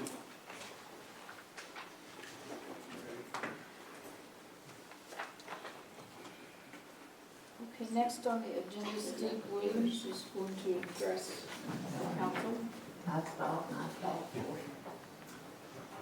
Steve Williams, this is Donnie Joyce. We've already written quite a bit of software for the city, and the city is also using our other softwares that we have. The pool's using our point of sale, golf course using point of sale. We've written custom software, like the pool, the kids now can use a wristband. So as they walk in, they automatically logs them in. They can also go to point of sale and automatically buy things.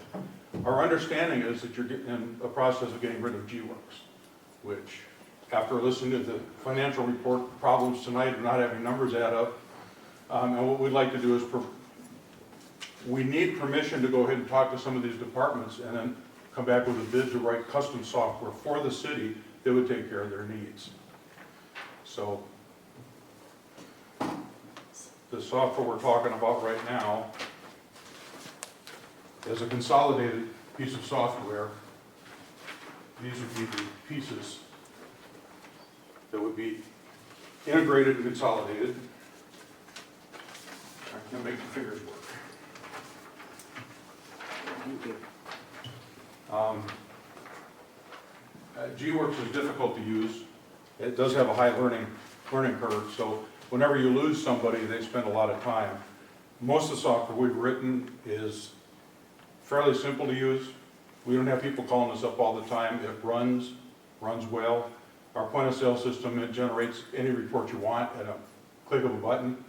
Don't have to think about what you want. We can do the same thing for budgeting. We can do the same thing for your financial reports, accounts payable, account receivable. I don't know if you use ACH. ACH is account clearinghouse. That's used if you make automatic deposit to payroll. So I don't know if you write checks or do an automatic deposit. We have numerous ACH. Okay, yeah. So anyway, what we need to do though is what we need to do is be able to have access to the people that use this software, tell us what they need, tell us what doesn't work, tell us what they wish it had, and then go ahead and write the software. After we're doing that, we'll come back next month with a bid and provide you guys with a bid. We also would need access to look at the database to see if we can convert your existing database over. We don't know what the encryption might be on that database. So we've run into problems that we've already kind of looked into, that G-Works may not release all of our stuff if we go to a different one. Wasn't that something we ran across? Yeah, when it was brought up before. Yeah, the unfortunate thing about it is that it's your data. G-Works can't tell you that they can't release your data. You own it, okay? You're using the software, but once again, some companies are more reputable than others when it comes to this stuff. I've never run into a company before when I was doing conversions, and I've done a lot, where the other company refused to allow access to a customer's data. So wasn't it they was gonna charge us, I can't remember. something like that, they was gonna I charge don't us? have those details, but we never did, since we didn't go forward, we didn't have any definite charges. Okay. But like I say, right now, if you think that you might be interested in something like this, what we need is just the ability to go talk to the department people that are using the software. Earlier, they were talking about submitting an invoice. I have written some software for Jeremy Sullivan, who has all pest and termite. He sits in his office, goes down and looks at what appointments he does, he clicks a button and it uploads to one of his workers. When they get it out in the field, they fill out invoices, inspections, do all the rest of it. As soon as they click save, it's back in the office. Nobody has to re-enter anything. The same thing could be done here. You know, different departments, as they have invoices, could actually type them in, upload them. There's no retyping done. We can keep all kinds of documents. We have the ability of sending emails to customers or text messages to customers. So you're doing that right now for Rural Fire, right? What you need is access to the department, the employees that use it. Yes. Okay, to be users. Yeah. Just to go ahead and find out what they need and then come back next month and provide you with a bid. Okay, how do you determine that our database? We would actually have to come in and look on the server and see the database and see what it, you know. What all the- I've worked with a lot of different databases in all my years, so. So when you build the software, is it a one-time build the software and that's it? It's a one-time bill for the software, and then what we would have is, depending on how many departments are using it, then we would actually have an annual maintenance fee. We don't do that right now on some of the smaller stuff. When they run into a problem, we fix it instantly. We don't, if you have a problem, we'll fix it. Okay. We've always done that. If you have a request for additional reports, like I know they had a couple of requests for, what was it, business license? Yeah. Now, there was a couple of requests for additional reports for business licenses. We went ahead and did that and added it in, and then we just submitted it. I think the bill was $100. So we don't get carried away with overcharging. With your software, is it compatible with all merchant service accounts or merchant service processors? It depends on who you're using, but once again, I have software right now that interfaces with Venmo or Square. We have software right now that uses text messaging service. That we have another piece of software that all the documents are actually stored on a secure web server as PDFs. We have a program called Archive Scanner that is one that takes care of everybody's tax documents, puts them all together into one file and one document, and that's uploaded. So right now, in the case of like Jeremy Sullivan, when he sends out an invoice, it automatically sends a text message to the customer. It has a link at the bottom. They click that link, it actually will bring their invoice up right on their phone. So we have the ability to do all kinds of things like this, and I meant to. Well, regarding the utilities, to where we have the remote payment processors, that's not the proper term, but Forte is what we're using now. Okay, we would have to do some research on that, but I'm sure we can. I was the top analyst for Bank of America. We interface with everybody. So. So I guess the question is, do we want to entertain him providing a bid to write the software and give him access to what he's asked for? I mean, I would prefer to use somebody local if we're going to end up changing systems anyway. That would be easier for him to come work on something. Yes. We have other businesses here in town. Murray Anderson, he uses our point of sale system, so as a reference. Nona Miller, she had a couple of our software packages when it was Miller Accounting, now of course it's the new one. Angie Ledgerwood runs a lot. Browns, we did a fertilizer calculation for Browns where it used to take them a couple hours by paper. It takes them 30 seconds now. And also Young's down in Alton are using it. So we have some other local references that can tell you what we do and how we take care of our customers.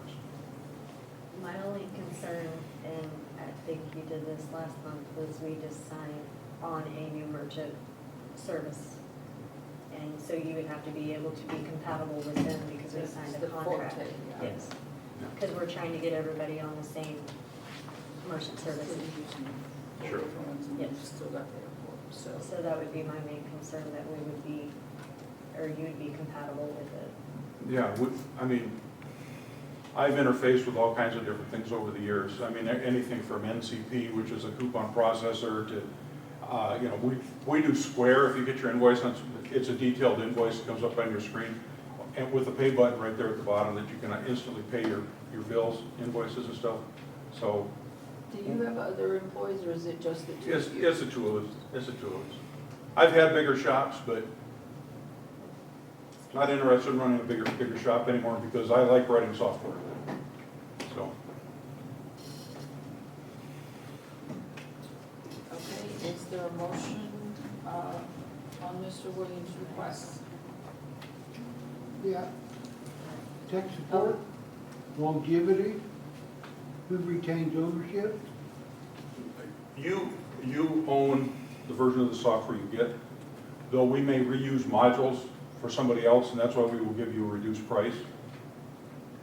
So like if we have another company that comes along that would need to do like accounts payable, we may use part of what's in that system to do their accounts payable. It would not be the same code, It's just reusable, so. Okay. But the tech support longevity of it is what I would be, As long as you have it. well, as long as you As two long as guys are those doing two it. are alive. Sure, but that's the case anywhere, right? Well, kind of yes, kind of no. I mean, your Well- larger corporations go on. Yes, but I'll give you an I'm example. all in favor of using local stuff if Yeah. we can. I'll just give you an example of G-Works. G-Works, they were having a problem with the printer not canceling their checks properly. And it was driving, who is it? Not Rachel. Is that who works at the front? Rachel. Yeah, okay. And driving her absolutely nuts because every time she went to cancel the check, she had to manually advance the paper, go to the print queue, delete the print document that was in there. It took her about 5 minutes to just cancel a check. You know what G-Works solution was? They turned off the option. They didn't fix it, they just turned it off. That's like you having a flat tire and calling AAA and they tell you to drive on the other 3. Well, yeah, Yeah, so, so we don't do that. I'm kind of understanding what he's saying in a sense. So is there a future that y'all are gonna expand beyond YouTube? Probably not, but we can. We have a couple other people that are our programmers around here that could be brought in. Because that's what I think he's worried Sure. about, is it, then what would we do? That would put us, What happens if G-Works gets in trouble and goes out of business? that's true. But, I mean, we need that, I guess, kind of a security that you guys will continue on Mm-hmm. Long-term. long-term. Yes, Yeah. thank you. Well, on my mom's side of the family, everybody lived into their 90s, so, you know. Well, I hope you do too. Never know, never know. I've been doing this a long time. I've done it for a lot of different customers, but you said you do yearly updates.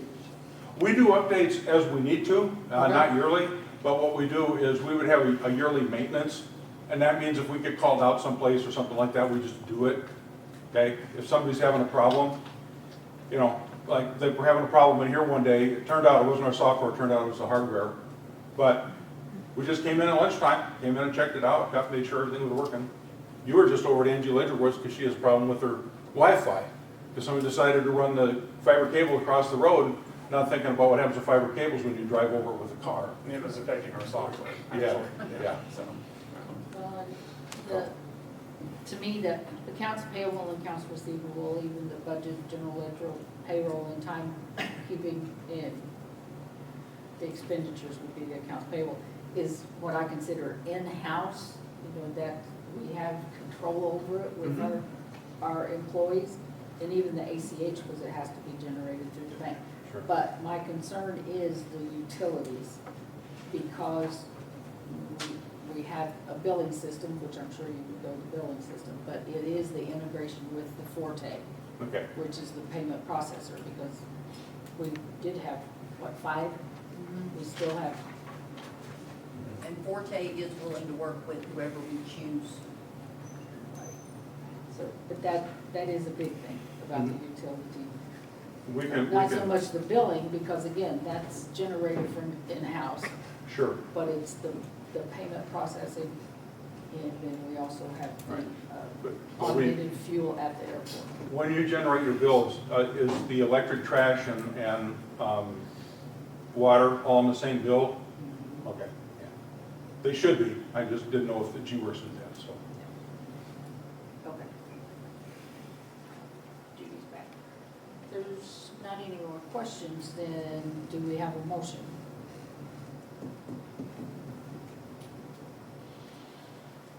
I'll make the motion to approve, just to see if it's possible. Yeah.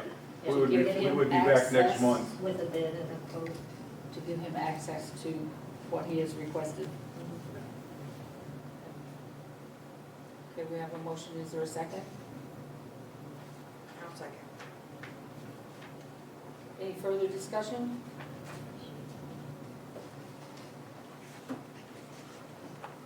Roll call vote, please. Coulter, Aye. McAdams, Aye. Harry, Aye. Wallinger. Aye. Who should be our main contact to just set up, so we can set up meetings in with departments? Go get in contact with Terry, Okay. the city clerk. Great. Worked with her before. She didn't throw me out of the office, so. Okay, thank you, gentlemen. Thank you for your time. We appreciate it. Okay, Andrea McNew. She's coming to us from the chamber. Yes, I'm Andrea McNew here on behalf of the Chamber of Commerce. Pioneer Days is coming up, and so we wanted to go ahead and get on the agenda and ask for approval to close the city streets on Saturday, September 27th. It'd be the same area. It would be the same area that is normally closed, so that would be the city street from Elm Street from 2nd to 1st Street. And then also on First Street from the four-way intersection by the lumberyard all the way down to Pine Street.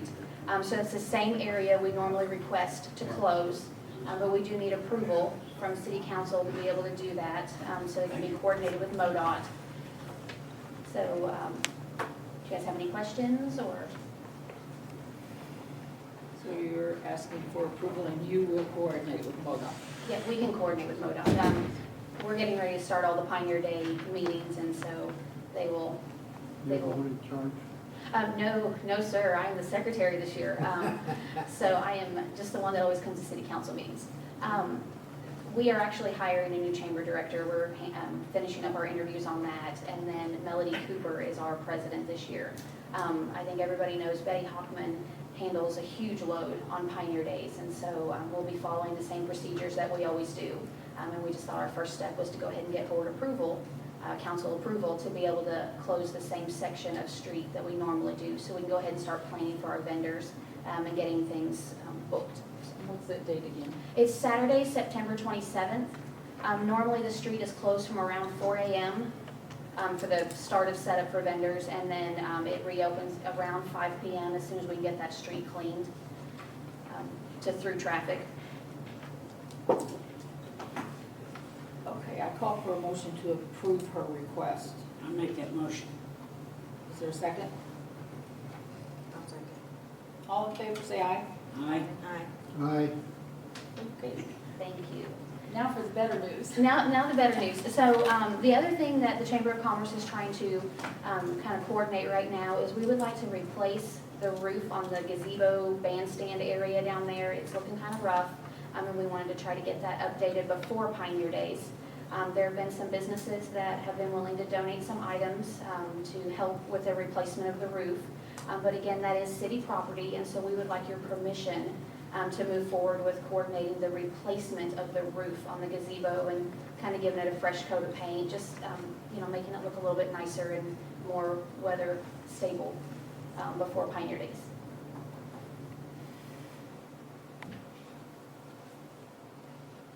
I ask for a motion to approve their donation. So you getting donations from companies, businesses around? Yes, so the material, the actual roofing material has already been donated or pledged, and then some of the equipment that's necessary has already been pledged as well.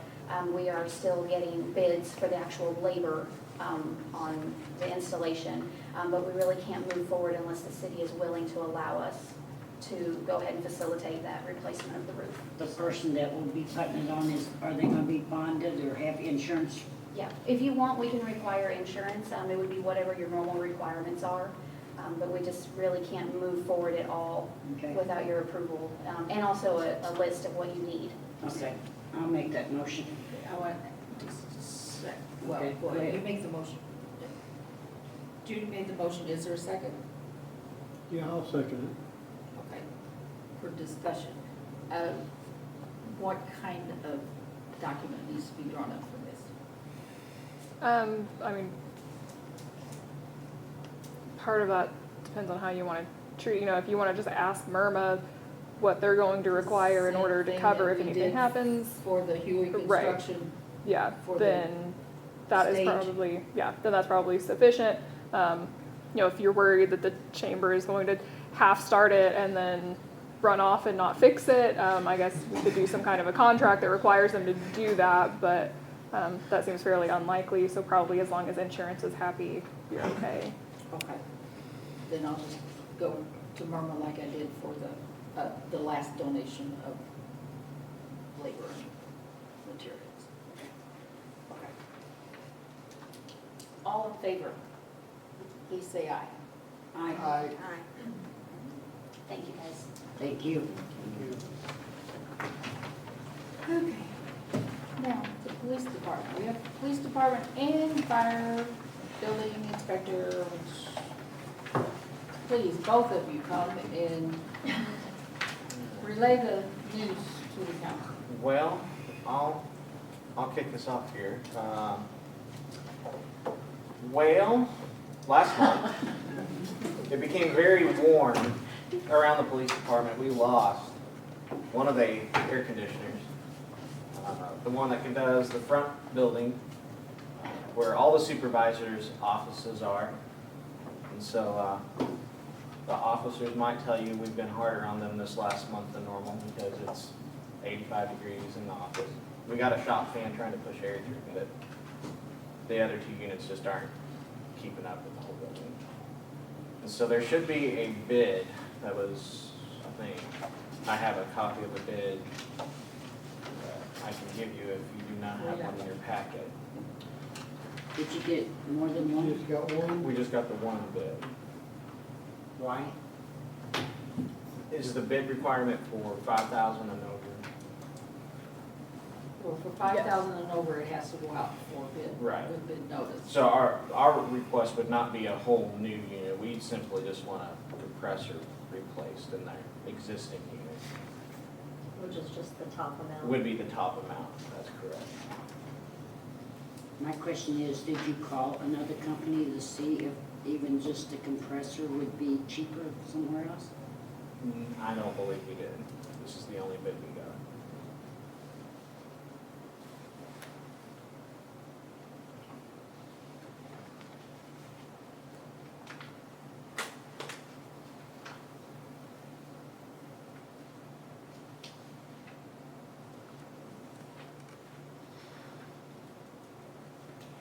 How old is that unit? Probably older than I want to think about it. It's all, Is this, I've been there 10 years and we haven't had one replaced, so. is this just kicking a can down the road? Well, I mean, short of getting a new unit, I mean, the new compressor, I mean, the unit's running fine, short of the compressor. I'm hoping we can get a few more years out of it. Purchasing does say that be based on at least 3 competitive bids. If it's less than $5,000. So we will have to get 2 more quotes for the compressor. Okay.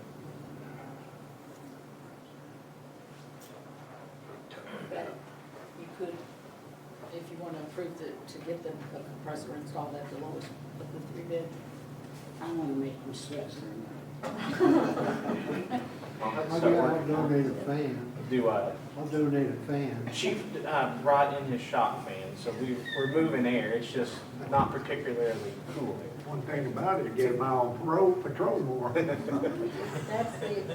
That's the request for the AC. So, do we have a motion to approve a compressor installed at the lowest of 3 bids?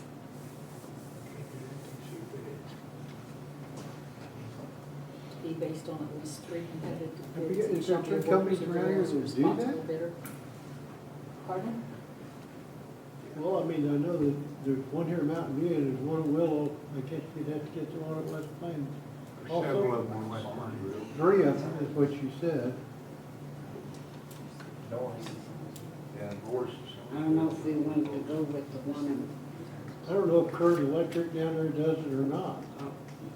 yeah, they do, but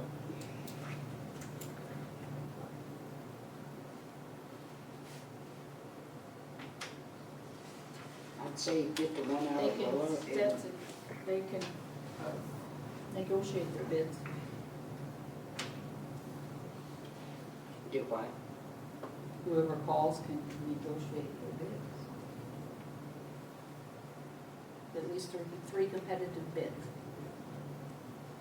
And it could be by mail, telephone, posted on the bulletin board, or social media. And our compressors are not getting cheaper. No, you wanna make sure that's what it is, cause Norris come over after, Coulter's come over and said that my compressor was out, and there was this little bitty thing on it that was out of it. They'll tell you sometimes your compressor's out when it's not, from my experience. So you do need more than one company. Well, I'll make a motion that we, since they need it, I'll make a motion that we get 2 more bids and we'll go with the lowest one. Is that what we wanna do? As the rain's gonna stop, and it's probably gonna get hot now.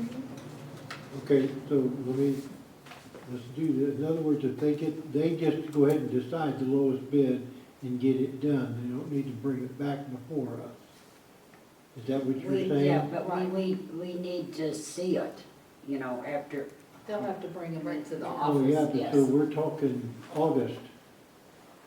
No, Could we? I'm asking for Well, that's approval. what I'm asking, that's what I'm Okay, I'm asking asking. for a motion to approve a compressor installation at the lowest of the 3 bids, that we've only got one. Without Needs waiting to till go August. get 2 more bids.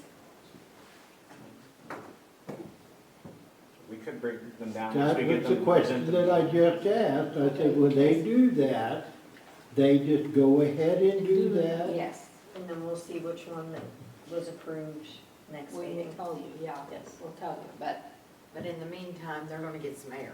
right, well, whenever they can get them installed, but. That- That's the hard part. Okay, that's Not fine, gonna that's wait- what I'm asking. In Not other wait words, for approval, no, that's what, the motion to approve the installation of a compressor, getting 2 more bids, and we will award it to the lowest of those 3. But it has to be for the same kind of, so we're comparing apples to apples to apples. Any other questions, and did you make any kind of a motion out of that? Motion to approve compressor replacement after 3 bids going with the lowest price. And Judy made the motion, I don't have a second. I'll second. Any further discussion? All in favor, please say aye. Aye. And if you will, bring those as soon as possible. I'll hang out. Oh, that's just one part of this. Right. Sorry. No, we Now don't. for the. No, that was there. Look at the bottom of the quarterly non-public building safety inspection. Non-public, that's a public building, but part of Actually, it's only the entryway is public, public, okay. everything else is back Okay. non-public, so. Down at the bottom, under comments and explanations, We searched for a hot wiring smell for several hours in there. That building has been remodeled and added and rewired several times in its very long life, and it really needs some work done to it.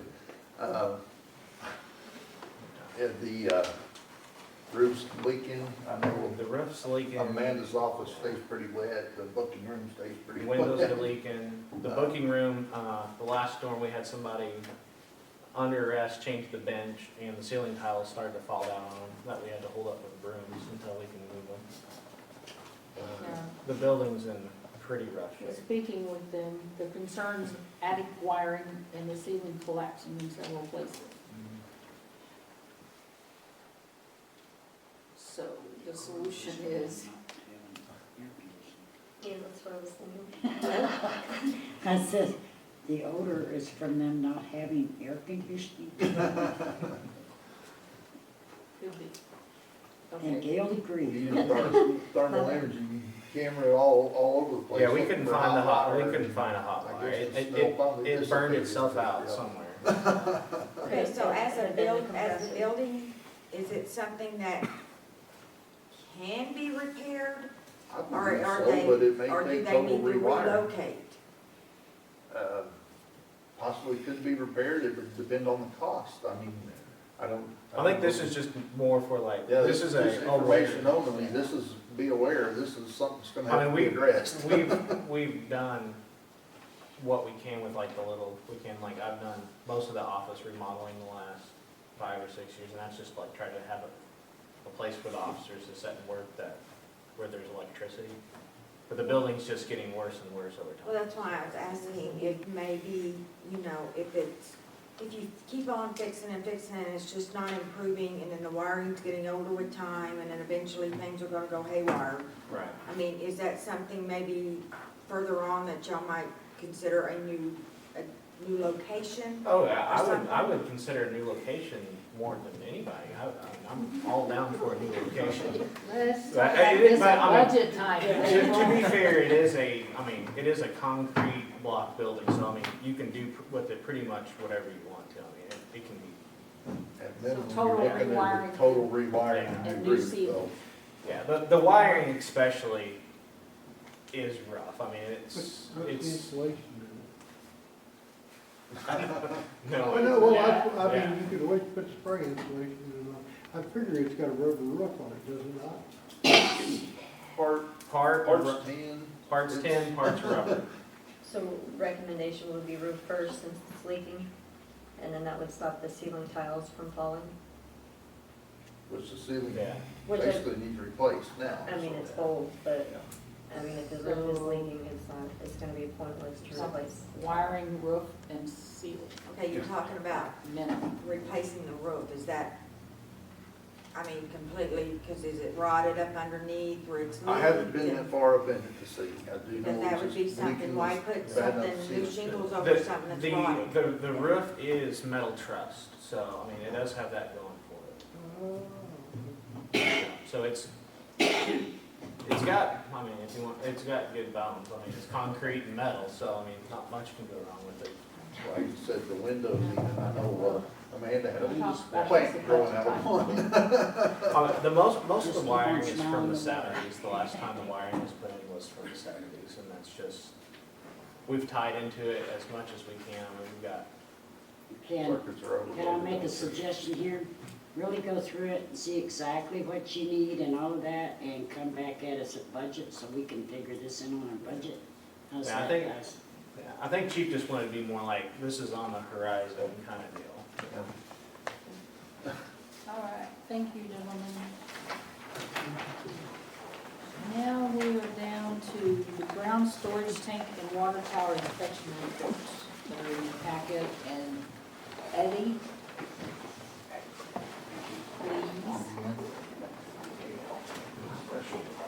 These pictures are all in here, and there's recommendations. The first 2 pages are the recommendations from this Ozark applicators. And I know that Eddie, as water supervisor, got in touch with them. So, whenever they showed up to do the inspections, kind of got caught off guard. I didn't realize they were showing up till they were here. So I, traveled around with them, while they checked the elevated, tank at Tower 2 and then the million-gallon storage tank.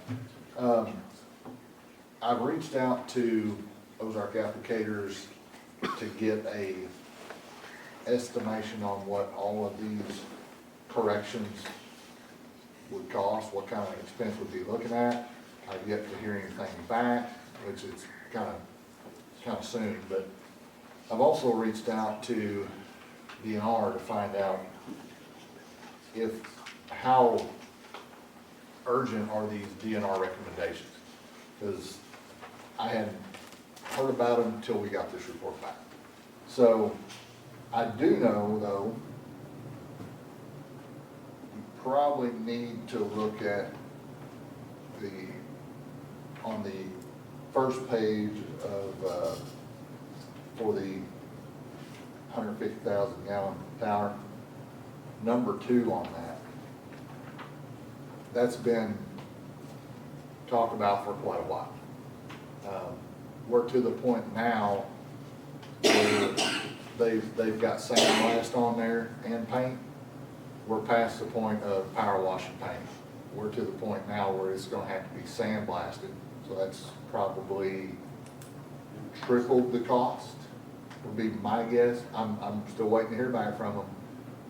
I know since COVID, everything has went insane in price. At one time, we could have got by with a power wash and paint for $100,000. I'm not looking forward to what it's gonna cost us.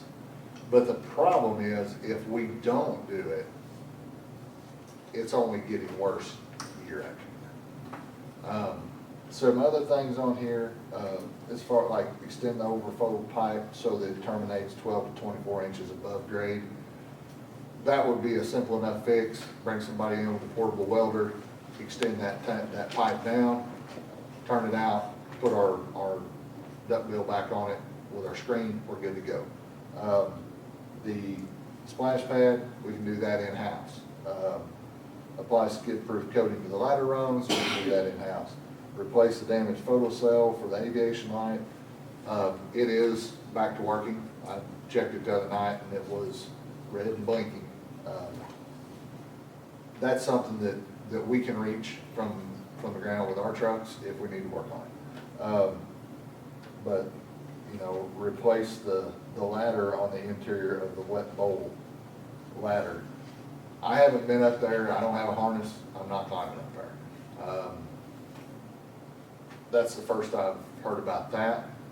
I don't know why it needs to be replaced, that's why I reached out to Ozark applicators, but I'm waiting on a response. Modify the vent stack to meet the 24-inch requirement, that's one of them I want to check with DNR on. Same thing with the security fence. I'm honestly surprised that they haven't cracked down on us with Tower 2 sooner. I mean, it is locked going in, you know, you gotta have a key to get in the door, but we don't have a security fence around it like we do at Well 5 and our courting buildings, so. So this 150,000 gallon is well 2, Tower 2, or Tower 2? yeah, it's the one out here south of Smith Flooring up on the hill. 4th Street, I guess, How about if, South and north. north of Smith, sorry, Okay, right here. yeah. It's been a long day. So, yeah, like I said, I'm waiting to hear back on some of these other things from DNR and Ozark applicators to see if this is really a DNR recommendation or if it's something that, you know what I mean? I don't want them to say, I want to verify with DNR that it is actually a DNR recommendation. how So, about that we ask Eddie to address the 5 and the 9 points that are on these 2 pages with DNR and Ozark applicators and have a written response, whether it's in-house or what should be done, whatever he finds out about these for our August meeting? I know in the end of 22, first of 23, they were supposed to be power washed and painted. So whatever happened to that? I don't know. I mean, I don't know that it. Because it was gonna be $100,000 Yeah. to paint them and power wash them at that time. On the ground storage tank, can you plan on doing the power washing on that one? We So can do don't get some of it. behind? It's 23 feet tall, so, I mean, we would have to essentially designate a guy for that and probably have to rent a man lift. I know we have bucket trucks, but we can't really hog tie a bucket truck for the electric department there. If we could rent one of the man lifts from Brown's or something like that, possibly put somebody on. Do what? Can the fire department power wash? It's a little different. I don't know that they have a power washer, do you? I mean, they may be talking about using a fire truck, but I don't know if it has that kind of. I don't know, because it's almost like a stucco finish, I don't so. think that, have we always outsourced doing that? Like Oh. getting No. equipment outsourced it? No. Yeah, so, I mean, I've been here. your department, street department, all of them helps electric when they need help. Yeah, So I don't understand why electric couldn't help us if they had a problem, then you guys would shut the power washer off and let them go do their job. If- I just, I have no you know. problem with that, I just don't want to hog tie a bucket truck, but yeah, I understand what you're saying. well, How many bucket did you trucks guys do we not have? help the electric out there by the thing, cleaning up tree limbs off of wires and everything? You know, How many bucket trucks do we have? We've got two, or do that, no, never mind, we do have three, we do have a big one, so, yeah, I Okay, mean, so yes, possibly. can they run on two and you guys use the other one? I'm sure we did, That would save us on, yeah. anytime, Address what you can. anytime we're paying wages for somebody to work, it's not just one, it's one department. Mountain View is one department, and if they can't help each other, this outsourcing has gotta stop. That's all I gotta say. For the August meeting, though, if you will address the Okay. 5 points and the 9 points as to what can be done, should be done, has been done, and have it Yeah. in a report for Okay. the August meeting. Okay, thanks. Did you mention the meters at the beginning of the meeting? I had to step out. I added it as number 14. Okay, Hang on, just hang around just a few more Alright. minutes, okay. Our next one is the Parks Department mower request. And I know that, I think this has been touched on before, but anything over $5,000 does have to go out for bid notice, bid notice. We do have a request and a quote for a John Deere mower for $12,300. But again, this is gonna have to go out, but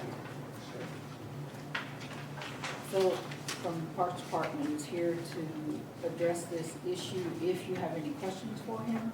Otherwise, we need to ask for approval to go out for bid for a mower. Well, we need to, Preferably a John we need to Deere. get more quotes than John Deere. You know, we need a Toro and, Well, yeah, we need to design bid specifications for a mower and put a bid what did the, notice for bid, but the golf clerks got theirs at Tractor Supply? But again, I'm Is that a just, I'm commercial asking mower? for Was it a commercial mower? Yes. approval to Yeah, go Tractor Supply out for sells bid commercial mower, for that's where I bought a mine. mower for the parks.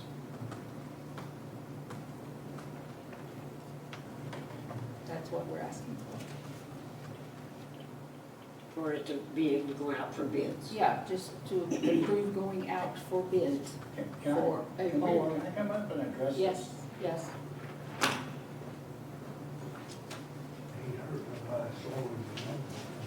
So here's my issue, is I understand that you guys want to go out for a bid for 3 different type mowers. But when we do that, I get 3 different qualities. So we have a Spark mower now that's not a good mower. Right now, it's got 1,000 hours on it, and I have a hydraulic pump that's going out. That hydraulic pump is $1,500. That mower is out of warranty, so it's going to have to be fixed. I have a Skag that is at Brown's and has been there for almost a month and is still not fixed. So we're borrowing mowers from other departments. What I asked before was that I get quality equipment. You guys allowed me to do that so far. I bought steel equipment, so the guys have blowers and weed eaters and edgers and the hedge trimmers and stuff that we need. But the problem is when we buy an inexpensive mower, then I have issues with it. And so my issue is I have to have a place that I can take the piece of equipment and have it fixed and not wait 6 weeks to get it back.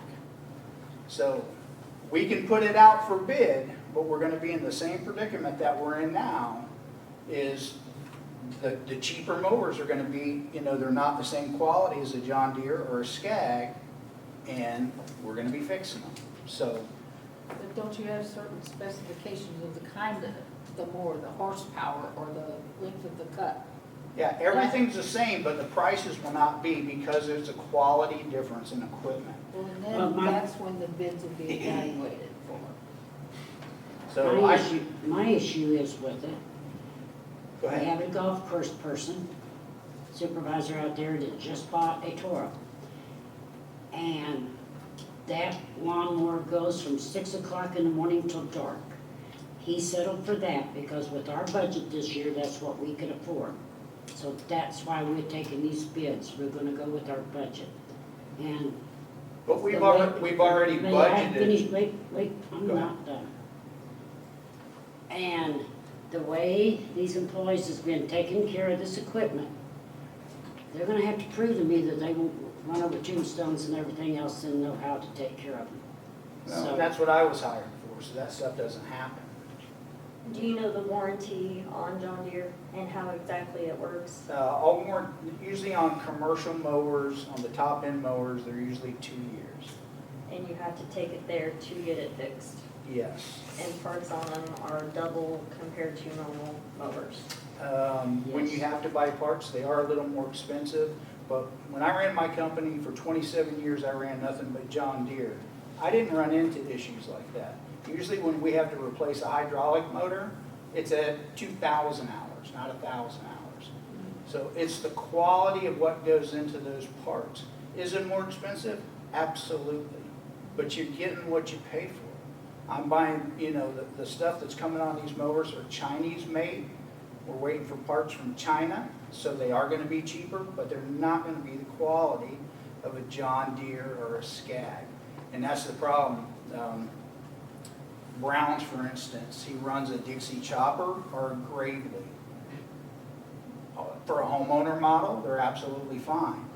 For what my guys do, they're not. We need a commercial grade mower that we can run 8 hours a day, 5 days a week, and not have issues with it.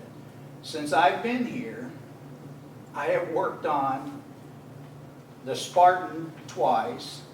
We worked on the Skag, and now it's in the shop because the carburetor's bad on it. And so a carburetor is not something that the guys tore up. It's just something that's, with a certain amount of hours. It's a fuel-injected motor, which those are an issue when you get into a fuel-injected motor. So And we will have to design the bid specs for what you're asking for, and then whatever the bids come in, then they will have to be evaluated according to what we requested, correct? That's Yes. my interpretation. So, Can I ask him a question? What type of fuel you run in mowers? we run 93 octane. Do you also run fuel stabilizer in them all the time? No, don't That's need the to. problem with the carburetor. No, that's not true. They're fuel injected. It's not a carburetor, it's fuel injected, so. okay, I ask for a motion to approve going out for bid for. I'll make that motion. For the parts. I'll make that motion. We have a motion and a second. Is there any further discussion? All in favor, please say aye. Aye. Thank you. Okay. This Mayor, on that there too, I run a Cub Cadet commercial. It's commercial, it comes with a 4-year warranty. Judy can tell you that mower is gone every day to go mow, isn't it, Judy? Even on weekends, 8 to 10 hours a day, and I don't have any issue. And what do you mow with it?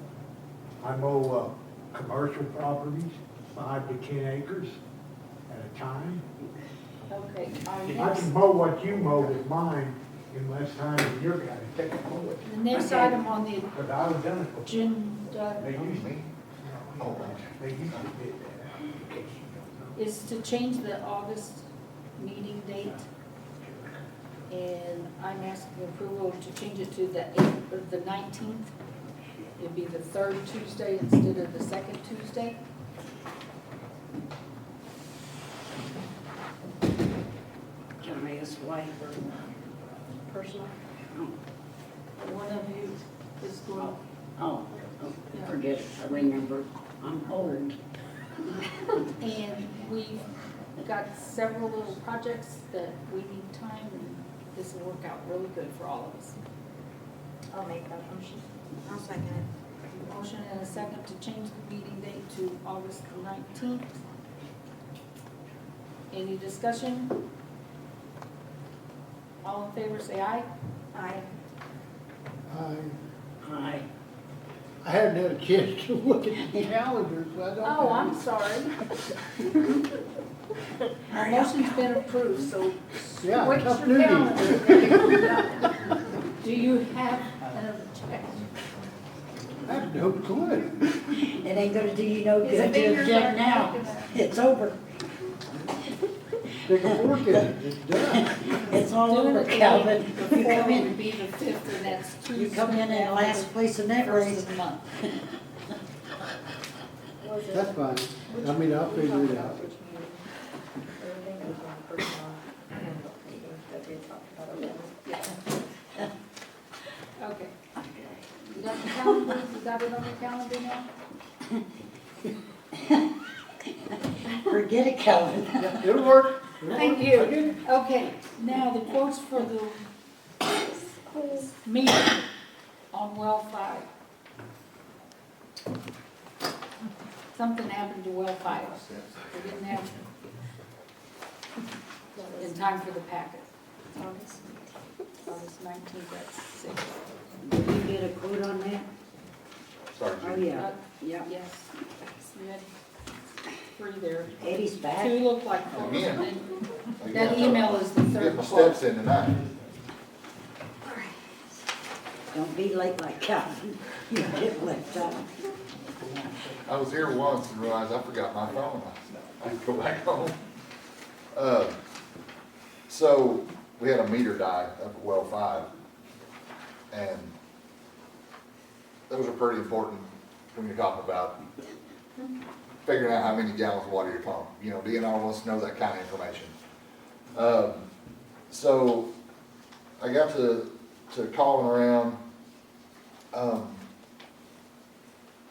GNC Supply, one of our suppliers, they handle Zenner, which is the brand of meter that we've been putting in the residential meter pits. Had a few issues with them, but I will say Zenner was really good about their warranty. They actually flew 2 gentlemen out here from, I believe it was San Francisco, to rebuild roughly 1,000 meters in our shop. They spent 3 days here going through rebuilding meters. Didn't cost us a dime, and it was more or less like a product improvement deal. They had a failure with the cups in the bottom of the meters, and you know we had installed them. Month might go by, might be 6 months, 9 months. They would spring leak, start spraying water out of them. So they sent a couple guys out, rebuilt everything that hadn't been put into service yet, and left a bunch of material for us to rebuild the ones as we found them leaking. We've rebuilt a few of those recently. I know in the last couple of years they've rebuilt several of them. They were very good with their warranty work. I reached out to Flynn Drilling, which is who takes care of like our well maintenance every year. They quoted a mag meter, and then I reached out to Core and Main.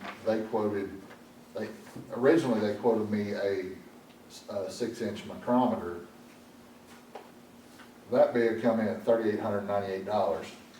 Did not include the spool piece that we'll need because the new meters are shorter than the original meters. The original meter is 22 inches. I believe this micrometer, if I'm not mistaken, he said it was 18 inches, so we would need a 4-inch spool piece.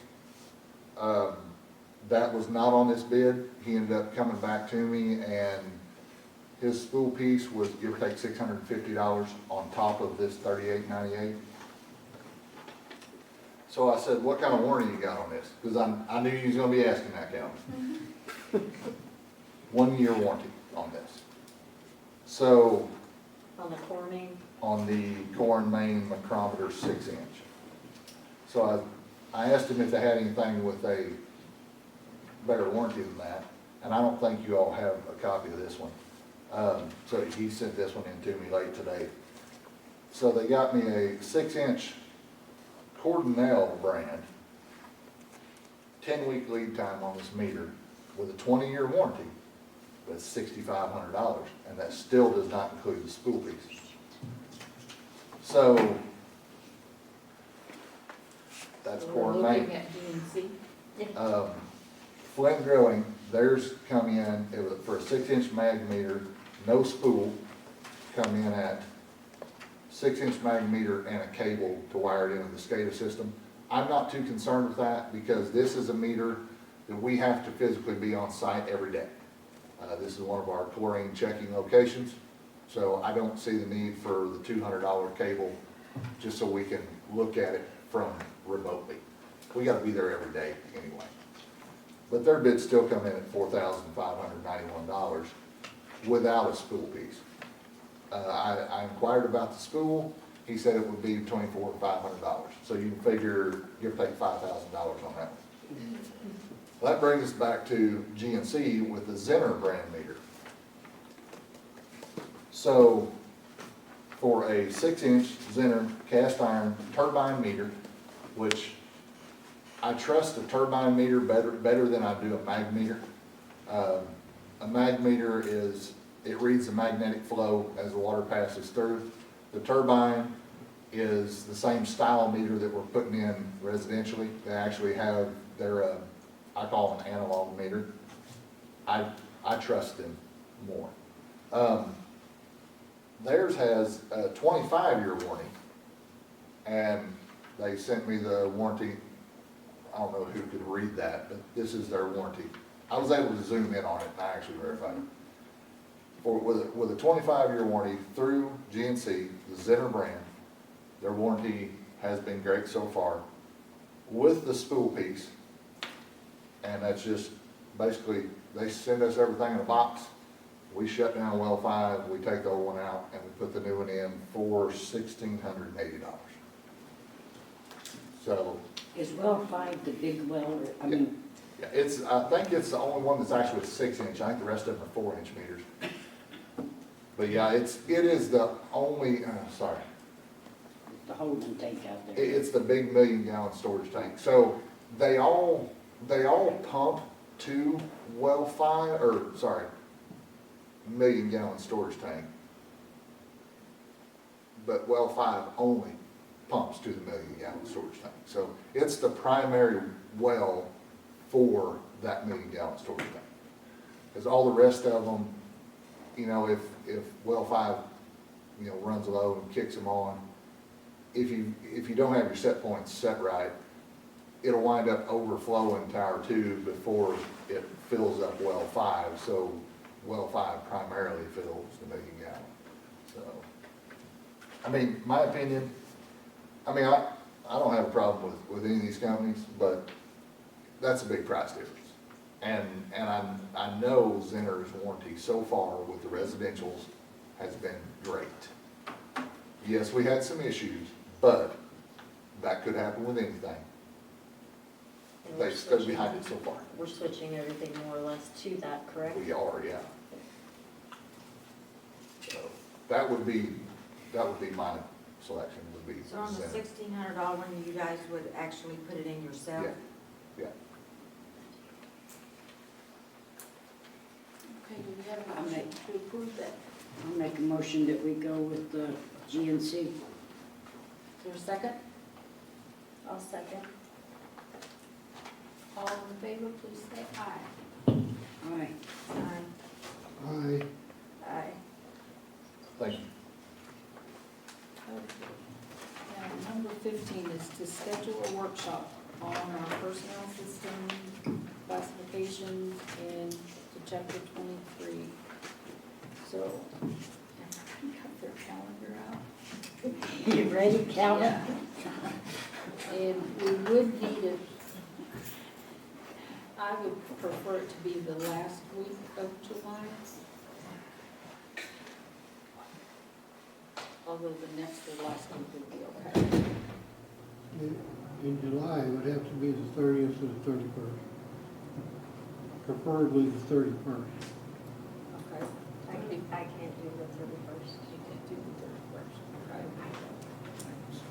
Thursdays are a no-go. What about the 30th then? I could probably do the 30th. But I have to take somebody to go catch a plane on the 29th, I don't know. If I get back at 2 o'clock in the morning or whatever, I mean, so. Well, we wouldn't meet till like 5:30, probably, I guess, or 5 o'clock on the 30th. Let's make it 5:30. I think, and 5:30 would be easier for you. Yeah. Yeah, I mean, yeah, Okay, that's fine. 5:30 on the 30th? Yeah, that's fine with me.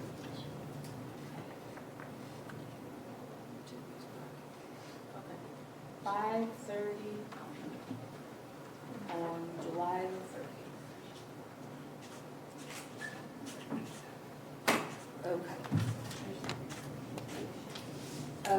I only have one announcement. The wastewater collection rehabilitation bid opening that was scheduled for July the 10th has been extended to July the 24th. The contractors asked for this extension because they've been fielding more questions from subcontractors. And with this planning on being voted on the August 12th is what they said, council meeting, it will not change the overall project.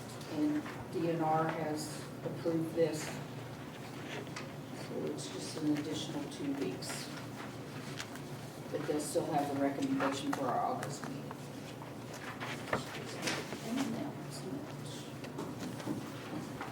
Okay. We do need a motion to go into closed session. Wait, Oh, Cody, that was part of the, closed session? now what you have in your hand was part of his department report. Well, he's here, was he gonna explain something to us or anything? It's on our agenda. That's why when it went out with the packet, he hadn't brought that. We can discuss it in open, closed. If however you want to ask, it. do you I want to mean- discuss that sheet? That doesn't have to be enclosed. Yeah. This I mean, sheet doesn't. if you guys have had time to read it, if you guys have any questions, I'm more than happy to answer anything.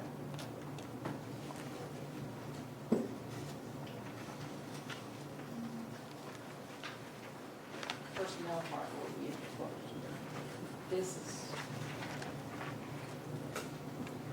He brought me the. I did notice after the rain, Cody, that it seemed like our streets held up a little better after I'm trying. patching.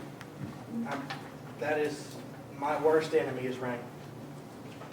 And our blade patching, I don't know if anybody has seen that yet, but we have been doing a lot of it. And whenever I cover a select area with a blade patch and I roll it in with the loader, I do not have to go back to it. And cold mix is relatively cheap compared to hot asphalt. Right. And this is putting a better Band-Aid on our streets, in my opinion, because I've been here 3 years, and in the past with a pothole, it's gonna eventually maybe beat out, but not as much. But if you put a strip with the loader bucket, 2 inches thick, I'm not coming back to it. Have you come up with an idea for Buddy Lane yet? I think I've had the water and sewer guys go locate. My opinion is we can go lower, but I think to cover lawsuits, this, that, whatever you want to call it, we need to get an engineer to look at it, because in my opinion, this is something we don't want to come back to. Exactly. So we fix it right, with an engineer's advice, it will be the best way to not get into deeper trouble. That's my input to it, but because I want to look in the future of not having to go back or get sued.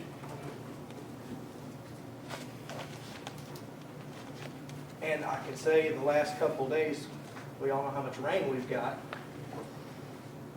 It has not washed out anything. That's what I The way it sits right now. But Not, they didn't flood the yard? nope. I'm surprised. I went to it and just figured it would be all down, but it was fine. But That still doesn't say we don't need to get an engineer in here, in my opinion, to look and Well, you can't drive have over an it unless you've got a four-wheel drive. in the courtesy road, I can do some more work to that to get it more accessible, because it needs to be done, because it is a little rough. I haven't had any work orders on it lately, but I've been checking it every time it rains. How far down they say you can go, or did they? I think it was right around 4 inches to 5. Eddie, you remember? You wasn't with us when we popped that manhole. I wouldn't say we need to go in over 5. Okay, where I'm talking about is where the actual road sits. There's nothing underneath it. Nothing underneath But the road. But We okay. can't build a pond there either. No, that's not what I'm getting at. What I'm getting at was culverts go down farther. If you could get the culverts down farther, that means the hump wouldn't be like this. But that also means our culverts are underground and would take to wash. Partly underground, yeah. That's very possible, but like I said, I feel like an engineer would be the best way to look at this. It may cost us a little bit of money right now, but that's a lot better than a lawsuit in 3 or 4 years. But that's all I got. Any more questions regarding No. Thank you. note that he was going to address that was, he was going to do it verbally. Then he brought this into me. So This is my first rodeo, so I'm a little bit new. I don't know how it all goes. Well, thank you Thank for what you. you're doing. You're doing a good job. Thank you. I will ask you to stay, Cody, and Phil, if you will stay. If you will stay, Cody needs to stay. Okay, I think we're ready now for a motion to go into closed session. I'll make that motion. Second. We'll have a 5-minute break before we open the closed session. You have a motion on the Yeah, you first. have a motion and a Oh, I second, you need to go ahead and Yes. do the I'll rest get of there. it before y'all just We leave. have a motion. Do we have a second? She seconded. Yeah, Gail seconded. Second, yes. We need a roll call vote to go into closed session. Coulter, Aye. McAdams, aye, Perry, Aye. Wallander. Aye. Okay, we're going into closed session now. After